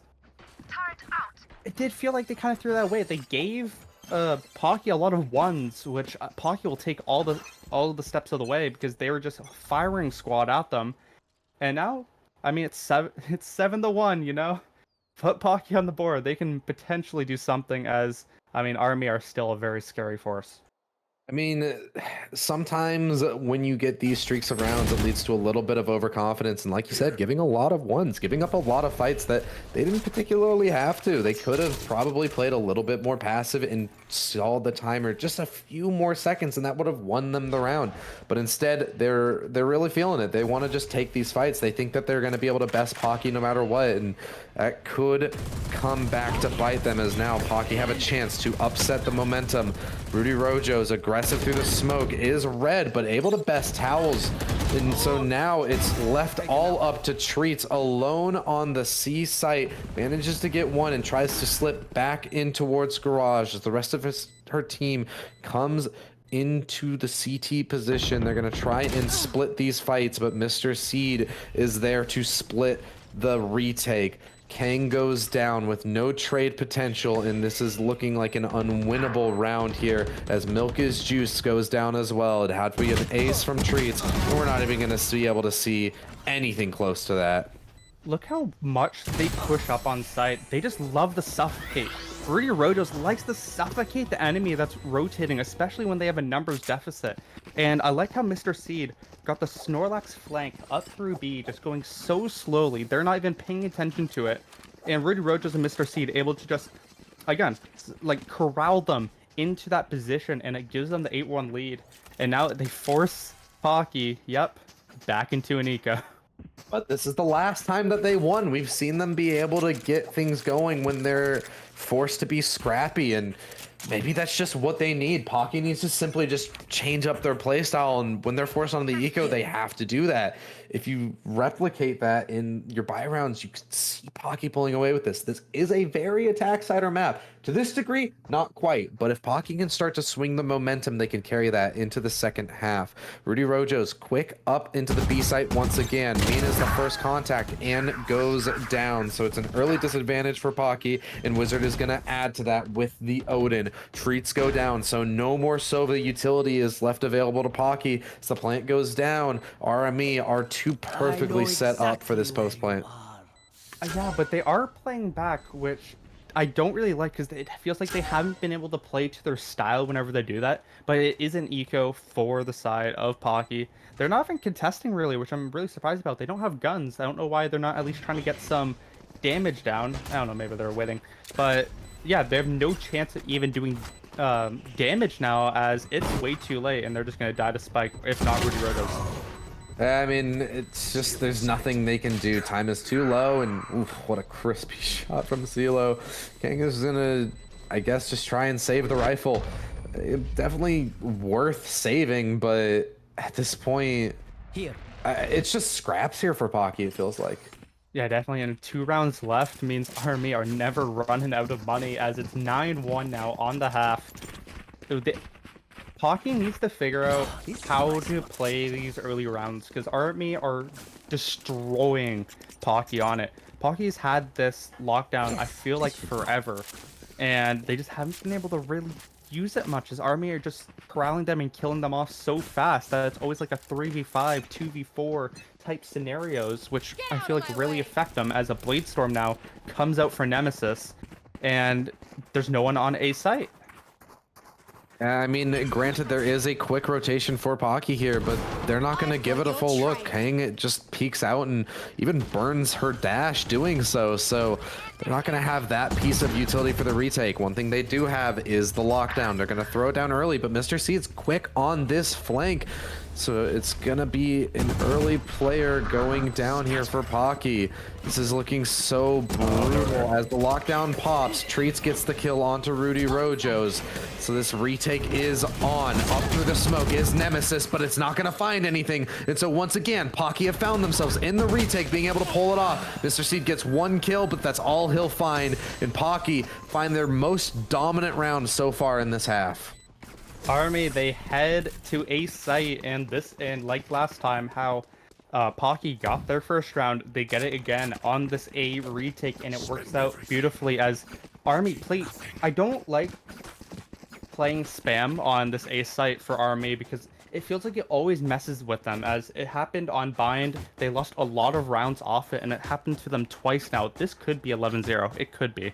But either way, Pocky just push into them. They were aware of Rudy using the From the Shadows and canceling it outside of the bomb range, which easy kill. And now Pocky could make this a 9-3 half, which I think you definitely take, because it's only your first step forward to potentially winning this game.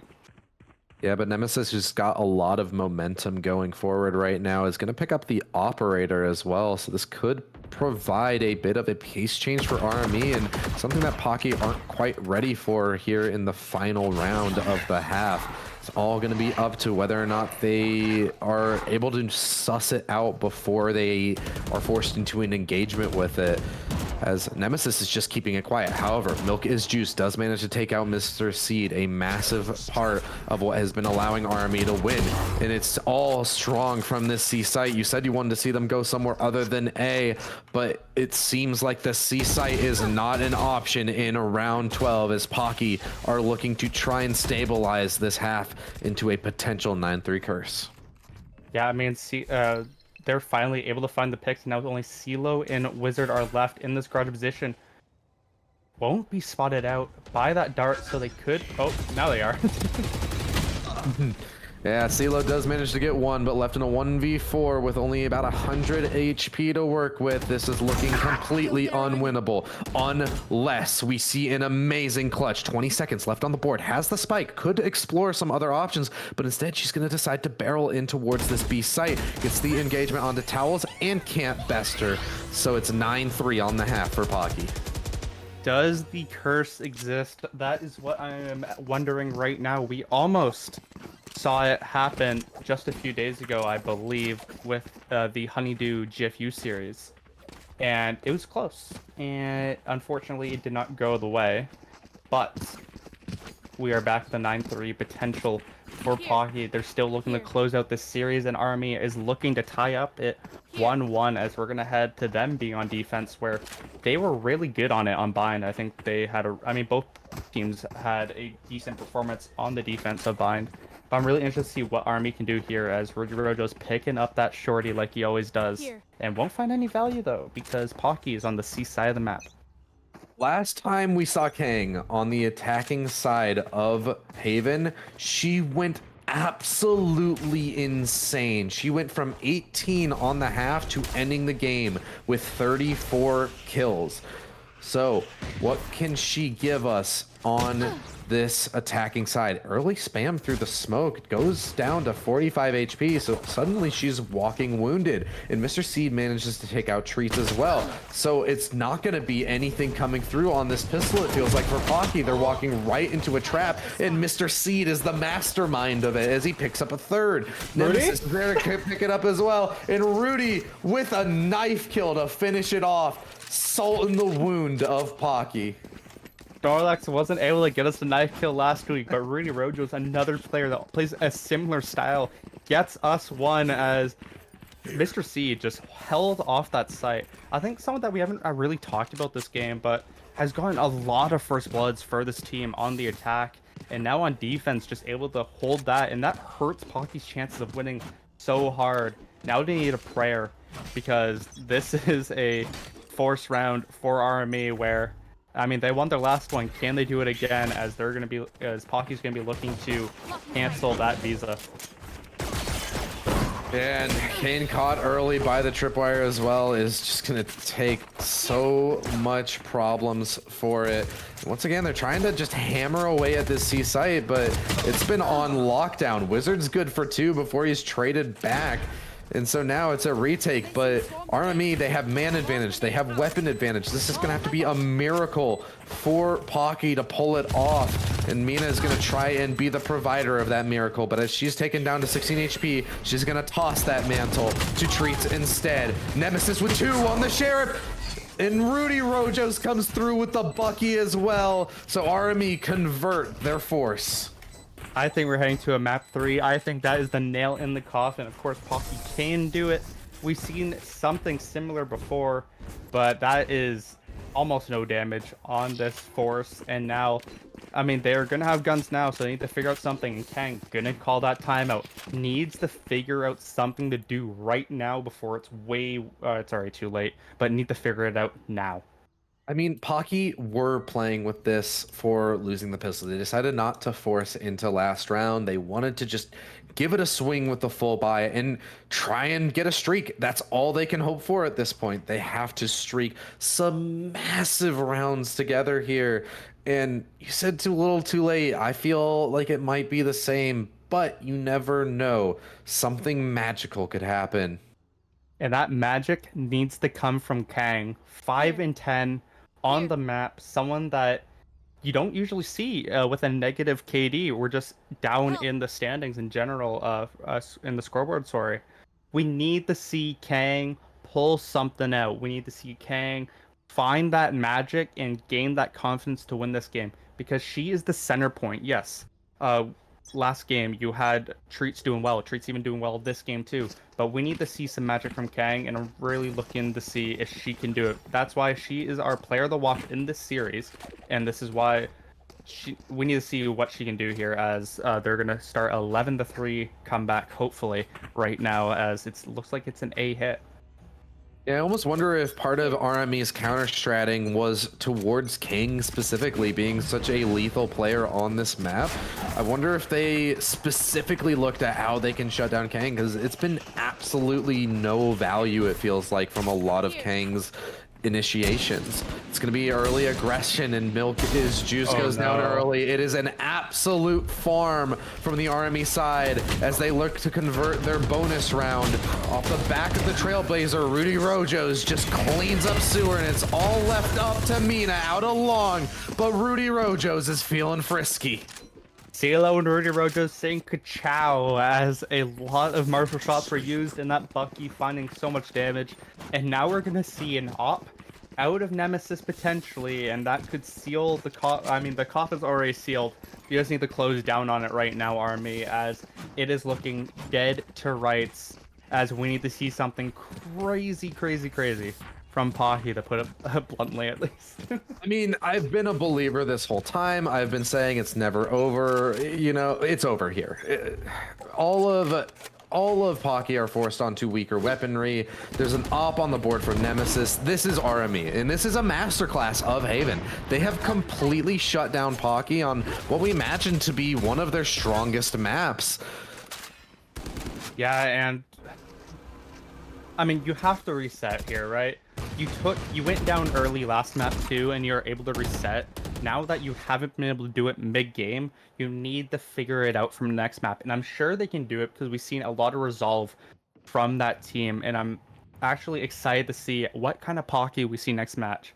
Because I don't know if you remember, but at the start of this game, I said it was either going to be a stomp for one of the teams or it was going to be close. And it does unfortunately look like the first one, as Rudy Rojos will find one, he finds two, and I think this map is over. That's completely over as Wizard gets the another kill inside of mid. He goes down, but at this point, it is all RME all the way. Rudy Rojo's a masterclass on counterplay on a map. His magnum opus comes to fruition as it's all left up to Mina, and the paranoia will force this to map 3. I mean, a beautiful game from RME. There's nothing else to say. Rudy Rojo's wasn't punished almost at all, and it was just beautifully done. And I'm really interested to see what they can do in map 3, because they need to figure out how to punish this guy, because in both of these games now, he's been the top of the kill leaderboard, and now we need to see the side of Pocky be able to utilize what he can do and try and punish it, as we're heading to map 3 on Lotus.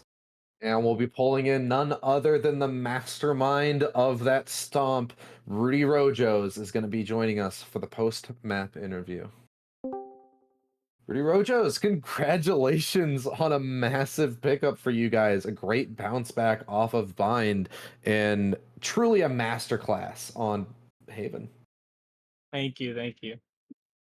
So I kind of wanted to ask you about the prep work for this map and the fact that there's a lot of information on Pocky for Ascent, or for Haven rather, and a decent amount of close games for that as well. So you really got to see all of Pocky's tendencies on this map. How much of this map was prep work, and how much of it was individual star effort from your players? I want to say a lot of it was individual. We did not actually end up going over any of the Pocky gameplay for this map or any of the maps. So a lot of this was just us running our defaults, what we're used to doing on Havens, what we practice in our scrims. I have a very boring question for you, but it's the first one. It's one of the first one that I've seen. I know there has been a few in the tournament. It's the first one I think was like shown from the observer point of view. But how does it feel to get a knife kill? It felt good. I honestly wasn't expecting it, but I took it, and I'm proud of it.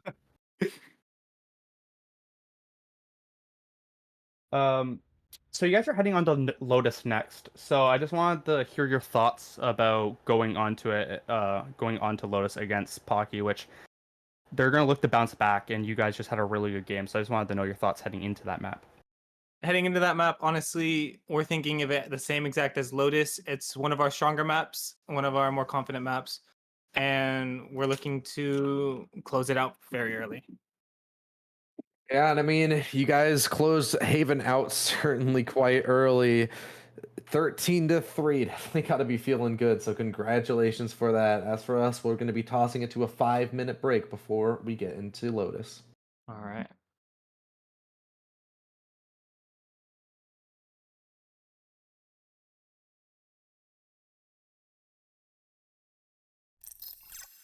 Love the way you always leave me.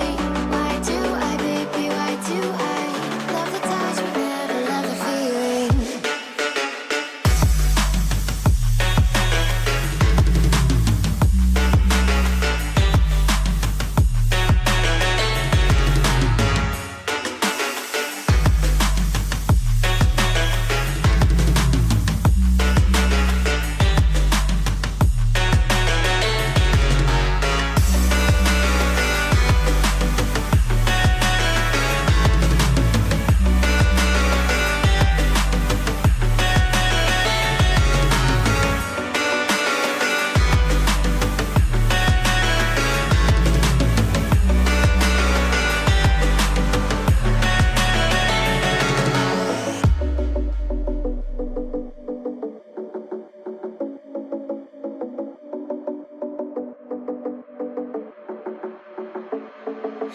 Staying up when I go out, you gotta know I'm all yours. But when I say what's that about, you start slurring your words. Tell me why you have to seem so distant when I'm holding you. Your fingertips are drifting away, and I fucking love how it hurts. Why do I, baby, why do I love the way you always leave me? Why do I, baby, why do I love the touch but never love the feeling? Why do I, baby, why do I love the way you always leave me? Why do I, baby, why do I love the touch but never love the feeling? Why do I, baby, why do I? Why do I, baby, why do I? Why do I, baby, why do I love the touch but never love the feeling?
We are back in it here with RME versus Pocky, a match that looked to potentially go the distance. After on map 1, we needed overtime to determine it, but on Haven, it was a bit of a different story. RME running away with it through and through for a 13-3 to bring it to Lotus.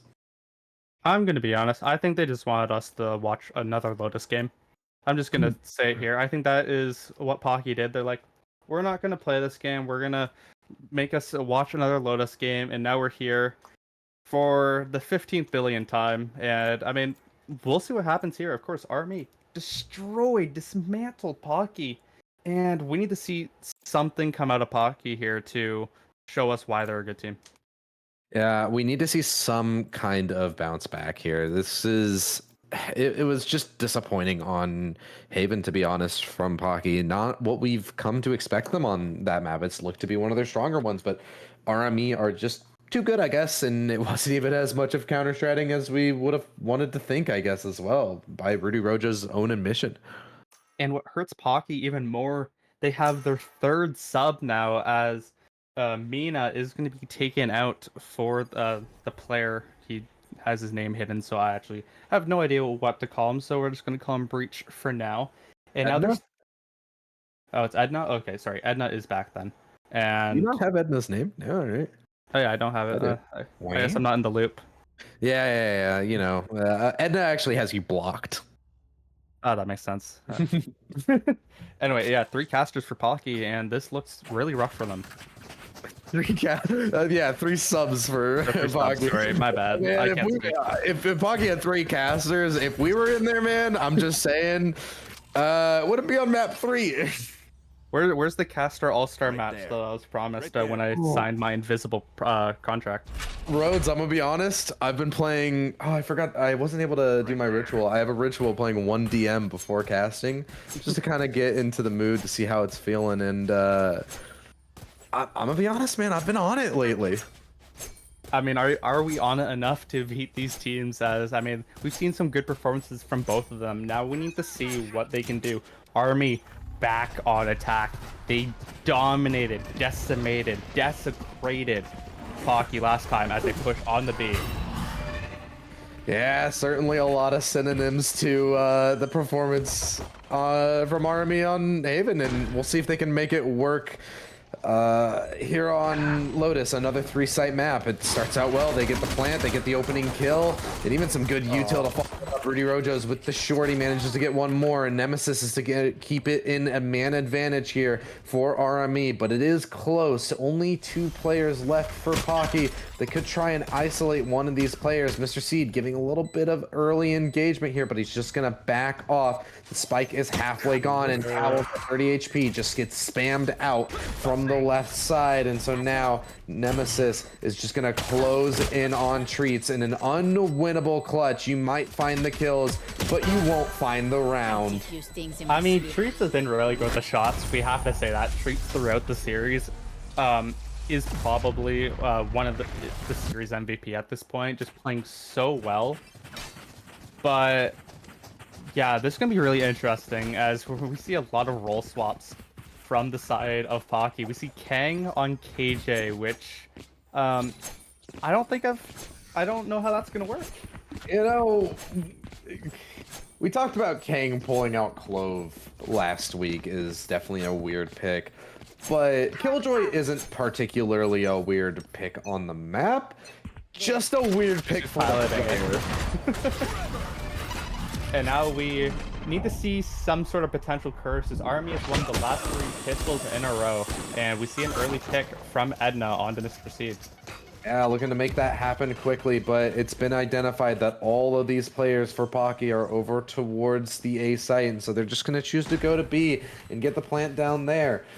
Man disadvantage, but still the weapon should be able to make up for it unless we see something massive here from the side of Pocky. Wizard gets one, but quickly traded back, so this has kept at least a man advantage for Pocky as they're looking to close in on this site, and multiple players are stacked up towards the main position. However, Rudy Rojo's flanking in from the A site is going to be here for the backstab, and he's going to do exactly that. Him and Nemesis combine to close out the round, and there is no curse here for Pocky. You might have thought there was a chance, but you just see Rudy Rojo's go slowly up in the map, just heads the link, and then Nemesis and Rudy Rojo's open fire, finding the last 4 players alive, and that is 2 in a row for RME. And now we need to see what Pocky can do. Let's see if they can just play well here, because we need to see them win this round like they didn't last time.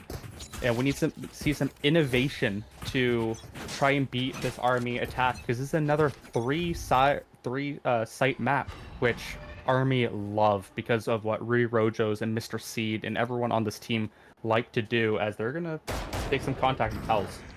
We've seen RME able to convert their last 2 bonus rounds. Can they keep that streak going? Can they keep this momentum going? They're looking to do exactly that. Edna goes down early, and Rudy Rojas has gotten such an aggressive position here with the shorty, and he pushes right forward, teleporting even deeper in, and it is going to be taken out by Milk Juice. Keeping things stable. Kang, what do you have for us? Lifting the shots, they go awry, and you're being pinched from behind by Wizard. This time is ticking down here for the side of Pocky, but it's just a defuse here from Milk is Juice, able to get it to half, and so now Kang potentially could try and find some way into this. Spike is half, you have some time to work with, but you have to get through multiple players here. Mr. Seed backing off, so CeeLo is going to be the first engagement. Kang can start to snowball this clutch, but the crossfire from main looks to be too strong, and Kang is forced to just fall back and save the rifle. I have 4 letters to say right now. Uh-oh. As Pocky, they lose again. It's another 4 in a row for RME. RME have the best ultimate up on the board, the one that's going to give them so much value here on this 4th round, which is from the shadows. But you gotta think from Pocky, what do we do? It's happening again, as their defense just can't get it done against RME's offense. And it looks like it could go downhill again if they're not able to get some more damage. Yeah, I mean, Kang is their only saving grace for this round. Managed to save the Phantom over into this next one, but that means her economy is a bit off pace with the rest of her teams. So she has to stand strong here or save again. There are 2 options for her. And unfortunately, it won't be the first one, as it's a hit onto the C site. Kang is here to try and hold it, but decides to push through, and her and Taos combine for 1 apiece, but Mr. Seed quick to trade 2 back himself, and is looking to just keep that aggression up, as well as he flashes all of the CT position, gets a 3rd kill. Mr. Seed is juggling all of these engagements so flawlessly right now, and Pocky is falling apart at the seams. CeeLo to throw a little bit of supporting util, but it's all a ruse because Wizard has been here on this flank and is here to just pester Milk is Juice as he will close out the round. 4 in a row, just like we saw on Haven, as Mr. Seed gets it done, and then Wizard with a nice slow flank. These Wizard flanks are going really nicely. I'm sorry, I can't call it Wizard flank because Snorlax is already patent pending, or it's not patent pending, it's already patent. But I mean, grid flanks, we've seen this throughout the series, Wizard, and Mr. Seed, sorry, as well. Finding these nice flanks, able to secure these rounds and have no funny business going on. Now it's 4 in a row, and a bye comes out for Pocky. Only a Bulldog for Kang, which isn't really that great when it's your best, one of your best shooters at this point. And now RME, yeah. Tal is even back on a Guardian as well. This isn't even full weaponry here for Pocky. It feels like they're just panicking, force spying into whatever they can, not managing their economy properly, and Rudy Rojos is going to take advantage of that, pushing forward onto Edna. The aggression is too much to handle. Nemesis gets treats as well, and these players from Pocky are crumbling under the pressure of RME. Yeah, Towels and Kang need to find something here. They know Rudy Rojos is push up after those gunshots hit, and this might be... Oh, this is looking so bad for them. I would kind of just want to save at this point, but their guns are not even that good either. I mean, at least the Vandal is recovered from Kang, and she manages to wrestle 2 out of it. So much HP is lost in the process, so it's even once again brought into question of whether you should even go for this. Rudy Rojos is going to pick up 3 on the round, though. It is going to close a 5th. This door is shutting for Pocky. At the start of our broadcast today, we made up a point of, will Rudy Rojo show up, or will he just kind of troll and die a lot and get picked off quite a bit? And so far, well, throughout the series, Rudy Rojos has gone nuts, has gotten so many picks, has not been punished almost at all, and just running away with this game, able to just do it however he likes. And it's something you can't do if you've watched any RME game, if you watch any of the highlights. Yes, I'm plugging myself. You have to know what he's gonna do, and he's just able to do it as they're forced onto another eco. Yeah, I mean, at this point, this is looking like it might be over for Pocky. I mean, I know that's really wild to call 5 rounds in, but keep in mind, this is off the back of Haven, which was just a complete stomp as well. This has been an absolutely unstoppable streak for RME as Wizard takes out Edna on the flank. The lockdown comes through, but it's going to get aftershocked away, and Kang cannot handle anything here as it's all RME in the kill feed. Milk is Juice is left alone with only a Sheriff to keep her company. Yeah, I mean, the bomb wasn't planted for Mound, I don't believe so. They actually had to push on the site, and Rudy Rojos will pick up a second 3K in a row, and They just push through. They have to retake through site. They just able to get through all the bad guns that Pocky had, and Kang is gonna call out this. I believe is that the second timeout or the first? That is the first of this map, but third to not really yield much results, assuming it follows the same trend that we've been seeing since Haven. I mean, yeah, definitely. I mean, we're seeing almost the exact same thing. And if our intel is correct, Army are going to win this round and then lose the next one on an eco. As I mean, we need to see something from Pocky. We need to see life. I mean, I know they have 3 subs, which definitely is showing. Even last game, it is showing that they have a lot of subs and they don't have their full roster. They need to do something. Treats. I want to see a nice showstopper. Milk is juice. Need to show what a Nightfall can do for your team, and they need to find this round to stop the bleeding that has feels like it's been happening since last map. Yeah, I mean, like you said, it's very apparent that Pocky are not playing at full strength here. They have 3 subs in, and they're definitely feeling that right now. Unfortunately, it looks like it might be curtains already here, as RME have just completely taken control of this series. As soon as we left, as soon as we left, I've already forgotten what map 1 was. Bind. I mean, it just feels like a completely different series from Bind. I mean, yeah, definitely. It feels like it's all different teams in general. Like, yes, there is another sub in, but it does feel like we're not seeing the Pocky that we're used to, and it's really showing as Rojo's being a very aggressive stairs angle that could catch a lot of people off guard as this spawn. Yeah, I mean, oh, Kang finds Rudy. Never mind. Yeah, Rudy managed to slip the net there, but Kang picks up, and with the contribution of Edna earlier in the round as well, Pocky find themselves in the first advantage that they've found for a while. They isolate Nemesis as well, his position noted, so the Aftershock will secure that kill. And this is all left up to one player, none other than Mr. Seed, someone we've seen be very potent independent. Oh, Wizard. No, I'm sorry.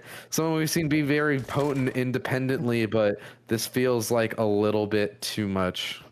Yeah, we're very used to seeing Wizard, or sorry, a Mr. Seed on the Cypher and Wizard on the Breach. It's interesting how it's swapped around this action. Yeah.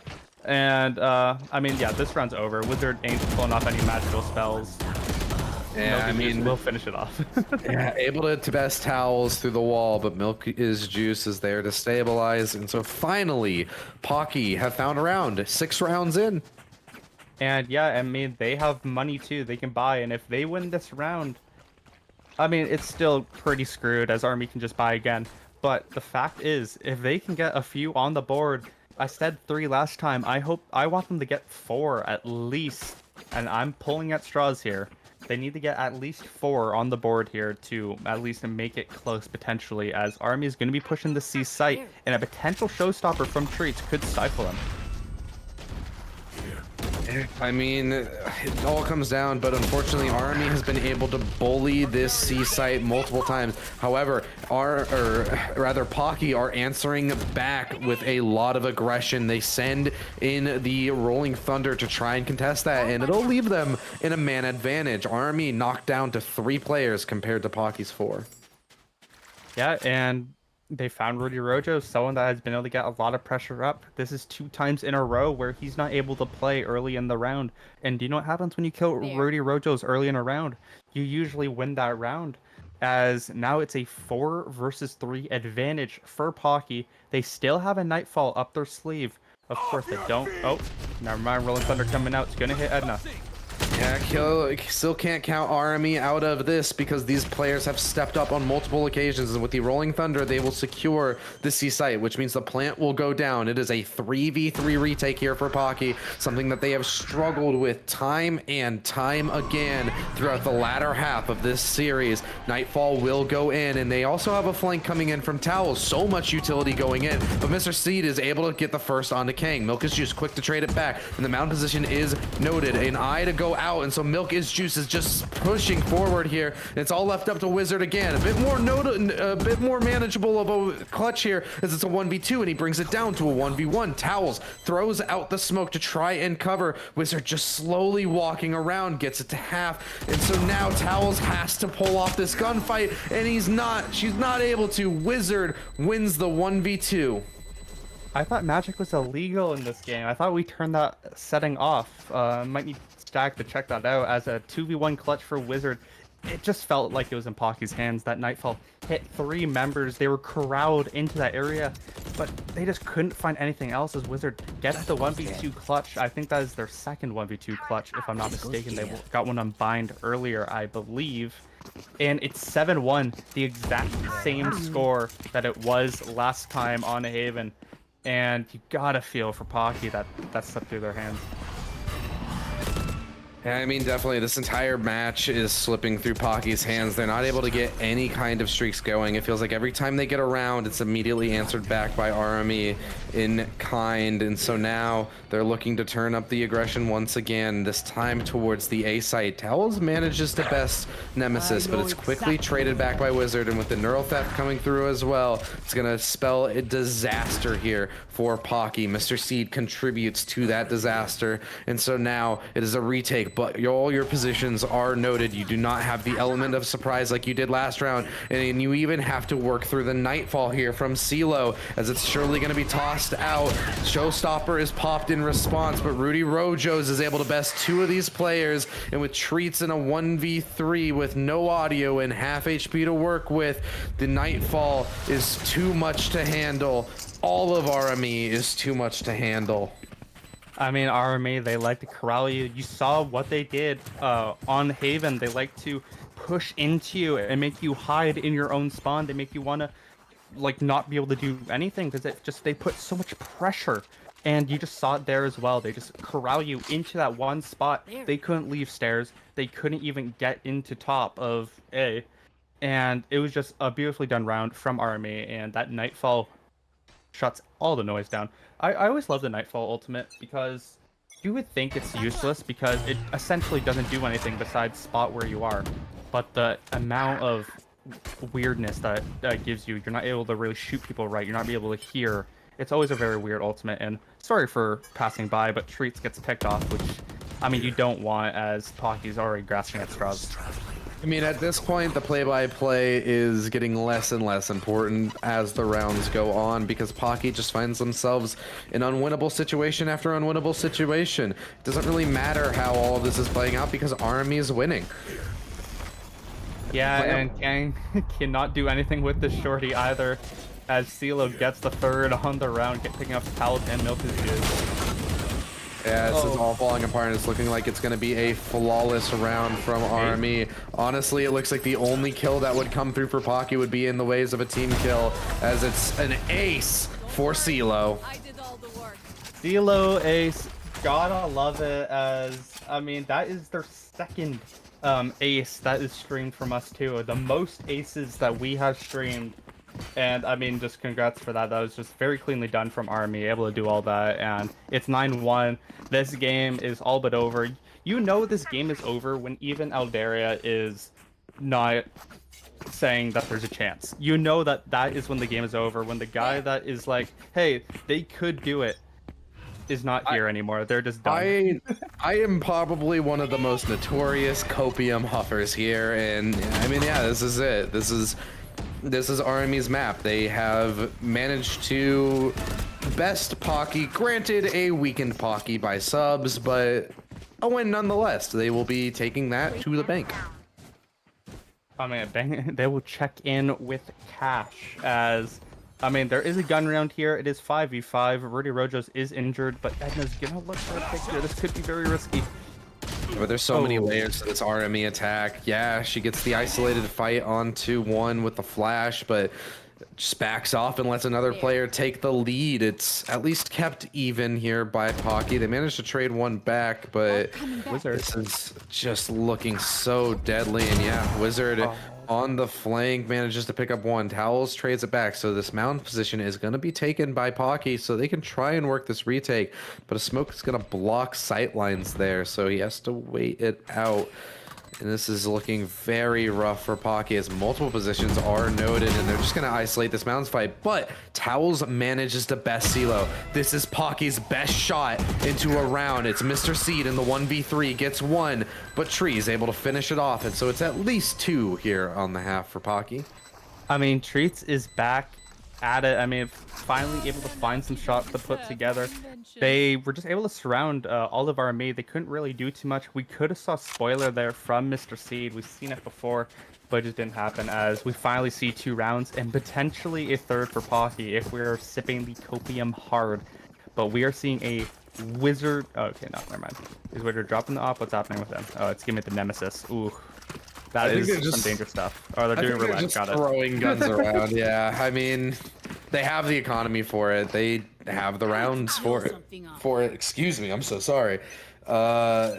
This is R.I.P. Pocky at this point, I feel. This is definitely something, as I feel like a lot of us saw Pocky. Again, this is a weakened Pocky with not much of their players in Nightfall's going to hit for RME. I feel like this is definitely not the Pocky that we want to see coming into a very important game.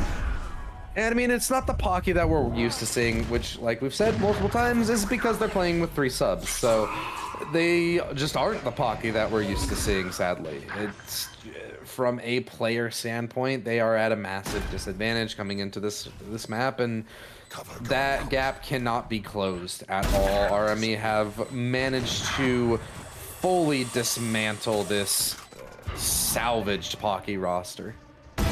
Yeah, and this is going to be 10-2 half, and there is probably no coming back. And yeah, that was rough to watch. It was almost as rough to watch as the last matches, but I would say this one is probably quite worse, as it didn't really feel close many of the rounds. It kind of feel like Pocky just kind of scavenged what they could get, like rats in the field.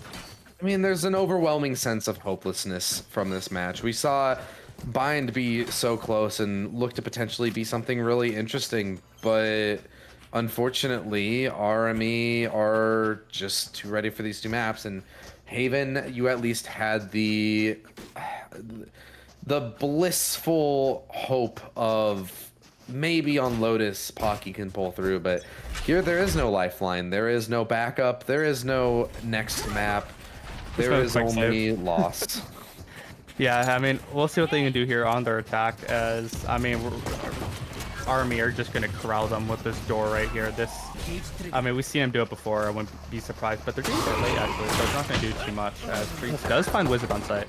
Yeah, pushing in the Wizard with a full set of util, they're able to best him. He goes down with nothing, but Nemesis quick to trade it back, and CeeLo contributes to that as well. It is a fast retake here inside of Mound, and it's looking really well as well. Edna gets one more, but it's kept even by CeeLo, who is a massive part of this RME equation. It's left in a 1v2 for Rudy Rojos, who teleports in to the lines of sight of both the players from Pocky, and so they at least secure a pistol.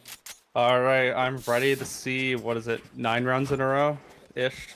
10 rounds in a row, 13 rounds in a row, sorry. Yep, all 13 rounds. Yep, totally. Anyway, I mean, yeah, it's not happening. Look, all right, hold up. No, I'm kidding. Yeah, this is most likely at least them going down with a fight ish. Just don't get cursed, please. Just don't. I would be heartbroken. This Pocky's great. Pocky's always so nice to us, and treats us very well. I would hate for Pocky to go down in quite possibly the most heartbreaking way possible. Yeah, I mean, it doesn't look like it's gonna happen so far, unless they're really... It's a massive flank here from the B main side. They just fully walked around. Milka's Juice tries to contest. The plant is down. There's a lot of damage on these RME's players. They could get completely shredded, but so many of these players from Pocky have been isolated. They're falling apart. It's all left up to Kang, and she has to battle through multiple flashes. Mr. Seed is looking to put this in the bag, but Kang pulls it off. The clutch to keep the curse from happening. Like I said throughout the round, it's fine. apparently you can see the future. Oh, you didn't know that? You know what you do when you say, it was you who caused the curse. You know what you were doing. Rhodes sees the No, future. no. I don't know what you mean. I totally didn't mean for the curse to happen on Bind. That Just totally. don't want him to be alone. Yeah, exactly. Like we both have to be cursed. That's the fun of the magic. As Yeah. I mean, it's 10-4. There's a will, there's a way. If Pocky wins this round somehow, then I mean, there's definitely a good chance. I like Kang choosing to buy the Phantom as well and not rock it out with the judge here. At this point, if you're a Pocky, you have to play balls to the walls. You have to just, I mean, you can't think, okay, let's eco this, let's go into next. You have to full buy into every round. You have to make every round as competitive as possible. And Rudy Rojos is going to quickly start to take away some of that competition as he gets the opening kill and another one as well. Nemesis contributes. And so now this retake is looking so strong here, but Treats from the back of the site steps up and gets two. Can you find no? Well, yep, you find nothing as it's RME to pull off the retake.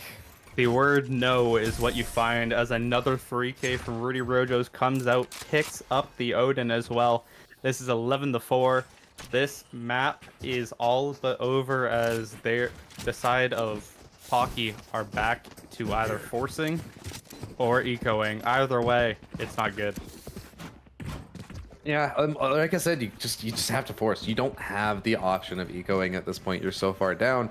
You just have to. I feel like you have to send it into every single round. And look, I mean, if you're losing them over and over again, that's what was happening anyways. But Pocky's gonna instead try to play for match point. And Rudy Rojo is gonna look to anger some more Pocky fans here, but gets killed by towels. I mean, they'll take that.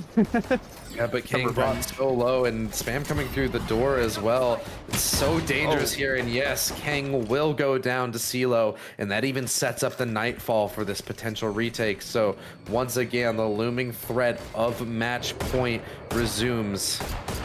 Look at all that damage from CeeLo through the wall. 75% of the members of Pocky are at least 50% or just slightly more. As, I mean, it is a 4v4, but all the damage is done. I mean, of course, Treat's the only one with a rifle as well. It looks so hard for them to do anything here. Yeah, they're boxed in, and they're going to choose to re-engage into Mr. Seed, and a dropping headshot is going to seal the round for Pocky. Nothing is going their way as Mr. Seed and Nemesis close out this round, and it's a match point for RME. I mean, fair enough at this point. Like, this is crazy, and I do want to bring up a stat that I actually forgot to pull up earlier. The stats aren't completely updated, but okay. We're getting a last round. Kang, timeout. We're grasping at straws. We're grasping at the dirt, the sand, the prage, the make static. So our observer static's actually really tired right now. Did not want this to go to 3 games, and they're just increasing the time now, which I do find quite funny. Shout out to our observer. It is pushing towards 2 a.m. for him. He is exhausted, but still bringing us top tier observing. We don't shout out Ecstatic much. We love you, man. I don't. Anyway, It sounds like he's crying right now. I feel like this is just spite from Kang, right? Like, it's just like, well, you're gonna have to wait to win. and now we're gonna do a 50-minute interview with whoever wins from RME. It's gonna be really exciting. I wanted to bring up a stat of Rudy Rojos. He actually has the most first bloods in the league, which I think you could probably guess with how crazy this guy plays at the start of first rounds. deaths? I wouldn't be surprised, honestly. I would not. And I mean, he's also 3rd in kills overall in the league, which I mean, it just shows what your IGL / just a really good player can do. And I mean, he's really just shown it in this series. That's why he's probably, I haven't done the stats yet, but he's probably the series MVP. I wouldn't be surprised. But either way, RME have just done a really good showing. I will say this. I feel like from what we've seen from Colo, if Colo was in this league from the start on the starting Boba lineup, I feel like Colo would probably have the most kills. I can guarantee it, yeah. That man's individual performance is ludicrous. We've seen, I think, 2 to 3 30 bombs from him. I mean, Colo, is so good. Him and Fossey they're just magnificent players. Like, let's be honest, like, they're really fun to watch. We sent Boba, personally. Or I sent Boba, at least, personally.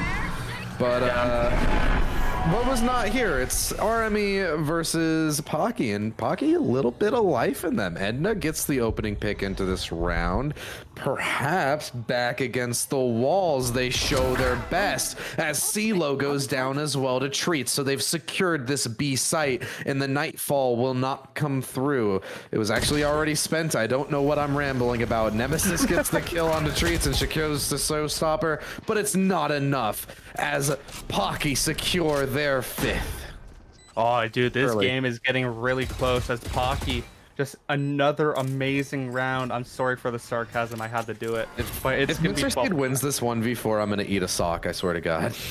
All right, please win this round, Mr. Oh, Seed. no, We need a why you gotta do video. that to me? This video is actually going to go on the Honeydew channel, like with the VOD and everything, but there's going to be a separate video of Alderia eating a sock.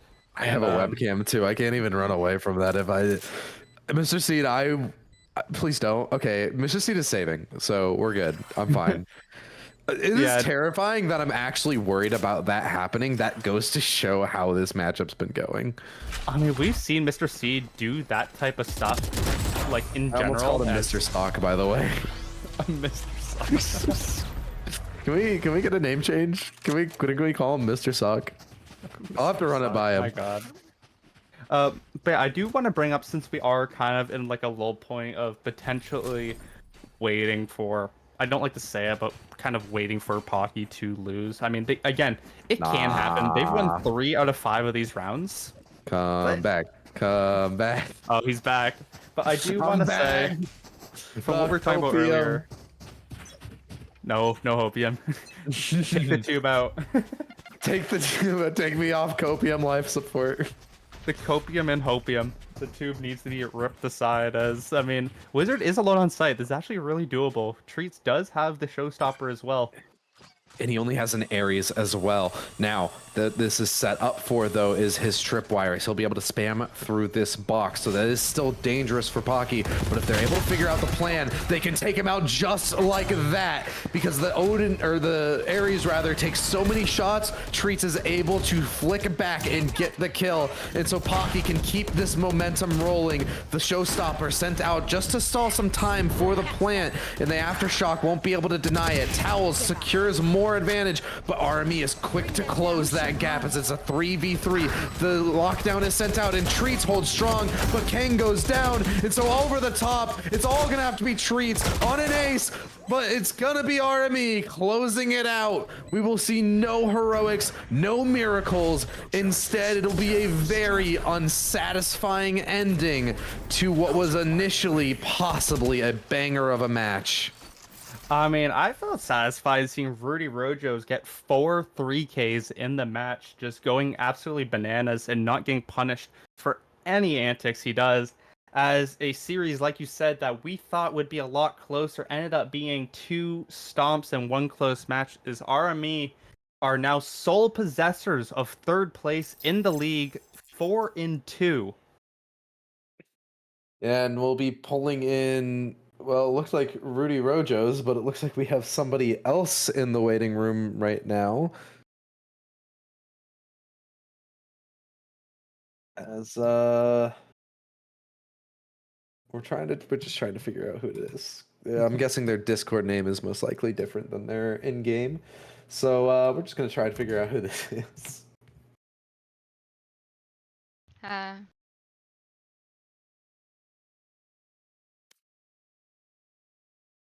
Echo's our coach.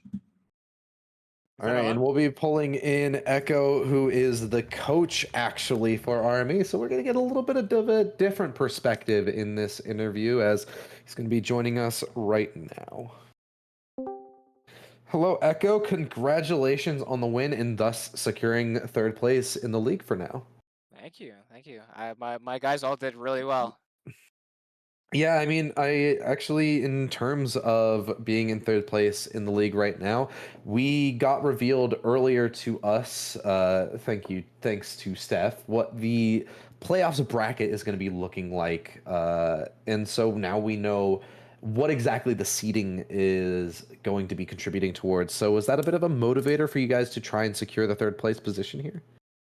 I mean, it's a little bit of a motivator to always do well. You know, the better the seed you get, the better the time you're gonna have breezing through the bracket. But really, what I told my guys is I was like, you just got to get that game in. You just got to get the wins. I've told them so many times. I'm like, at the end of the day, I don't care what happens. I don't care if we get 0-13. I don't care if we lose and we whiff all of our kills. If they try their best out there and they can truthfully tell me that, then that's all I want from them. And they did phenomenal out there. So truthfully, it's just about growing as players. I think for them. You guys are going to be versing GFU next week, which they've had some troubles, but kind of have like the same type of style some of your players have. So I just wanted to know how your feelings are about that matchup next week. I think I can speak for all the players when I say that everyone's, obviously a little bit nervous, as we always are going into a game. But I think we're prepared for the challenge, and no matter what happens, we are hoping for a nice, clean game, and ultimately, regardless of the outcome, we're just happy for a good competitive experience, and I'm sure that my players feel the exact same way that I do, which is just that you know, no matter what GFU brings to the table, we're ready to face the challenge. Yeah, I mean, speaking of stepping up and facing the challenge, when it came to Pocky, you guys definitely did so. You lost map one, but then past that, it was really no worries. You guys were able to completely counteract them, and so I wanted to ask you, especially from a coach position, what do you think it was that allowed you guys to run away with that match so much? It's funny that you asked that. I was so prepared for that question.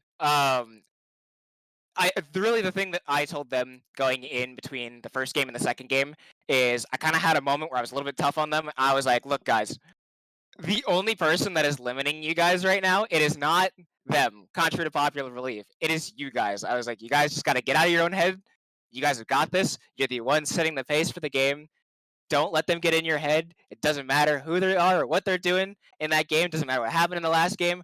Clear your headspace. You guys are the only ones that are limiting yourselves." And I really think that they took that to heart and they ran with it. I mean, they had an absolutely great first half on Haven, and I had an absolutely great first half on Lotus, and it just carried them through both of those games. You guys have definitely had like your ups and downs during the season so far. Like you would win a series and then lose a series, and you win a series, lose a series. So I just want to know how your thoughts are going into a match after having losing a series versus winning a series, and how you try and get your team like pepped up into trying to go into a series and winning. Yeah, I mean, the big thing for me is I tell the players all the time after a game, if we had a tough game and maybe we lost, I'm just like, hey, just shrug it off. Like the big thing I want you guys to do here is, don't beat yourselves up and really just remember that, the game is to be learned from, not to be, the whole thing that controls the ebb and flow of your life. I tell my players really like it's really easy to beat yourselves up and kind of keep in that negative headspace of like I could have, should have, would have done this. And I think the big thing for them is just they have to, take each new game as just a new day. Don't let the past, be an issue. They've had some tough games and they've really grown from them. They've taken the time to learn from their mistakes. And we really try to take the time to sit down and go, okay, what happened? What went wrong here? Why did this happen the way it happened? And I'm, really looking forward to the way that they learn from their successes in this, this game here, but in the upcoming ones, I'm eager to see how they can adjust from their past mistakes and really take those lessons to heart. Yeah, I mean, clearly a good thing having that positive of an influence backing you up as a coach is you guys to close out week 5, find yourselves in third place, and hopefully can continue to replicate that success as we move into week 6 and 7. As for us for tonight, that is going to be all. Thank you, everybody, for tuning in, and we will be catching you guys next time. Adios.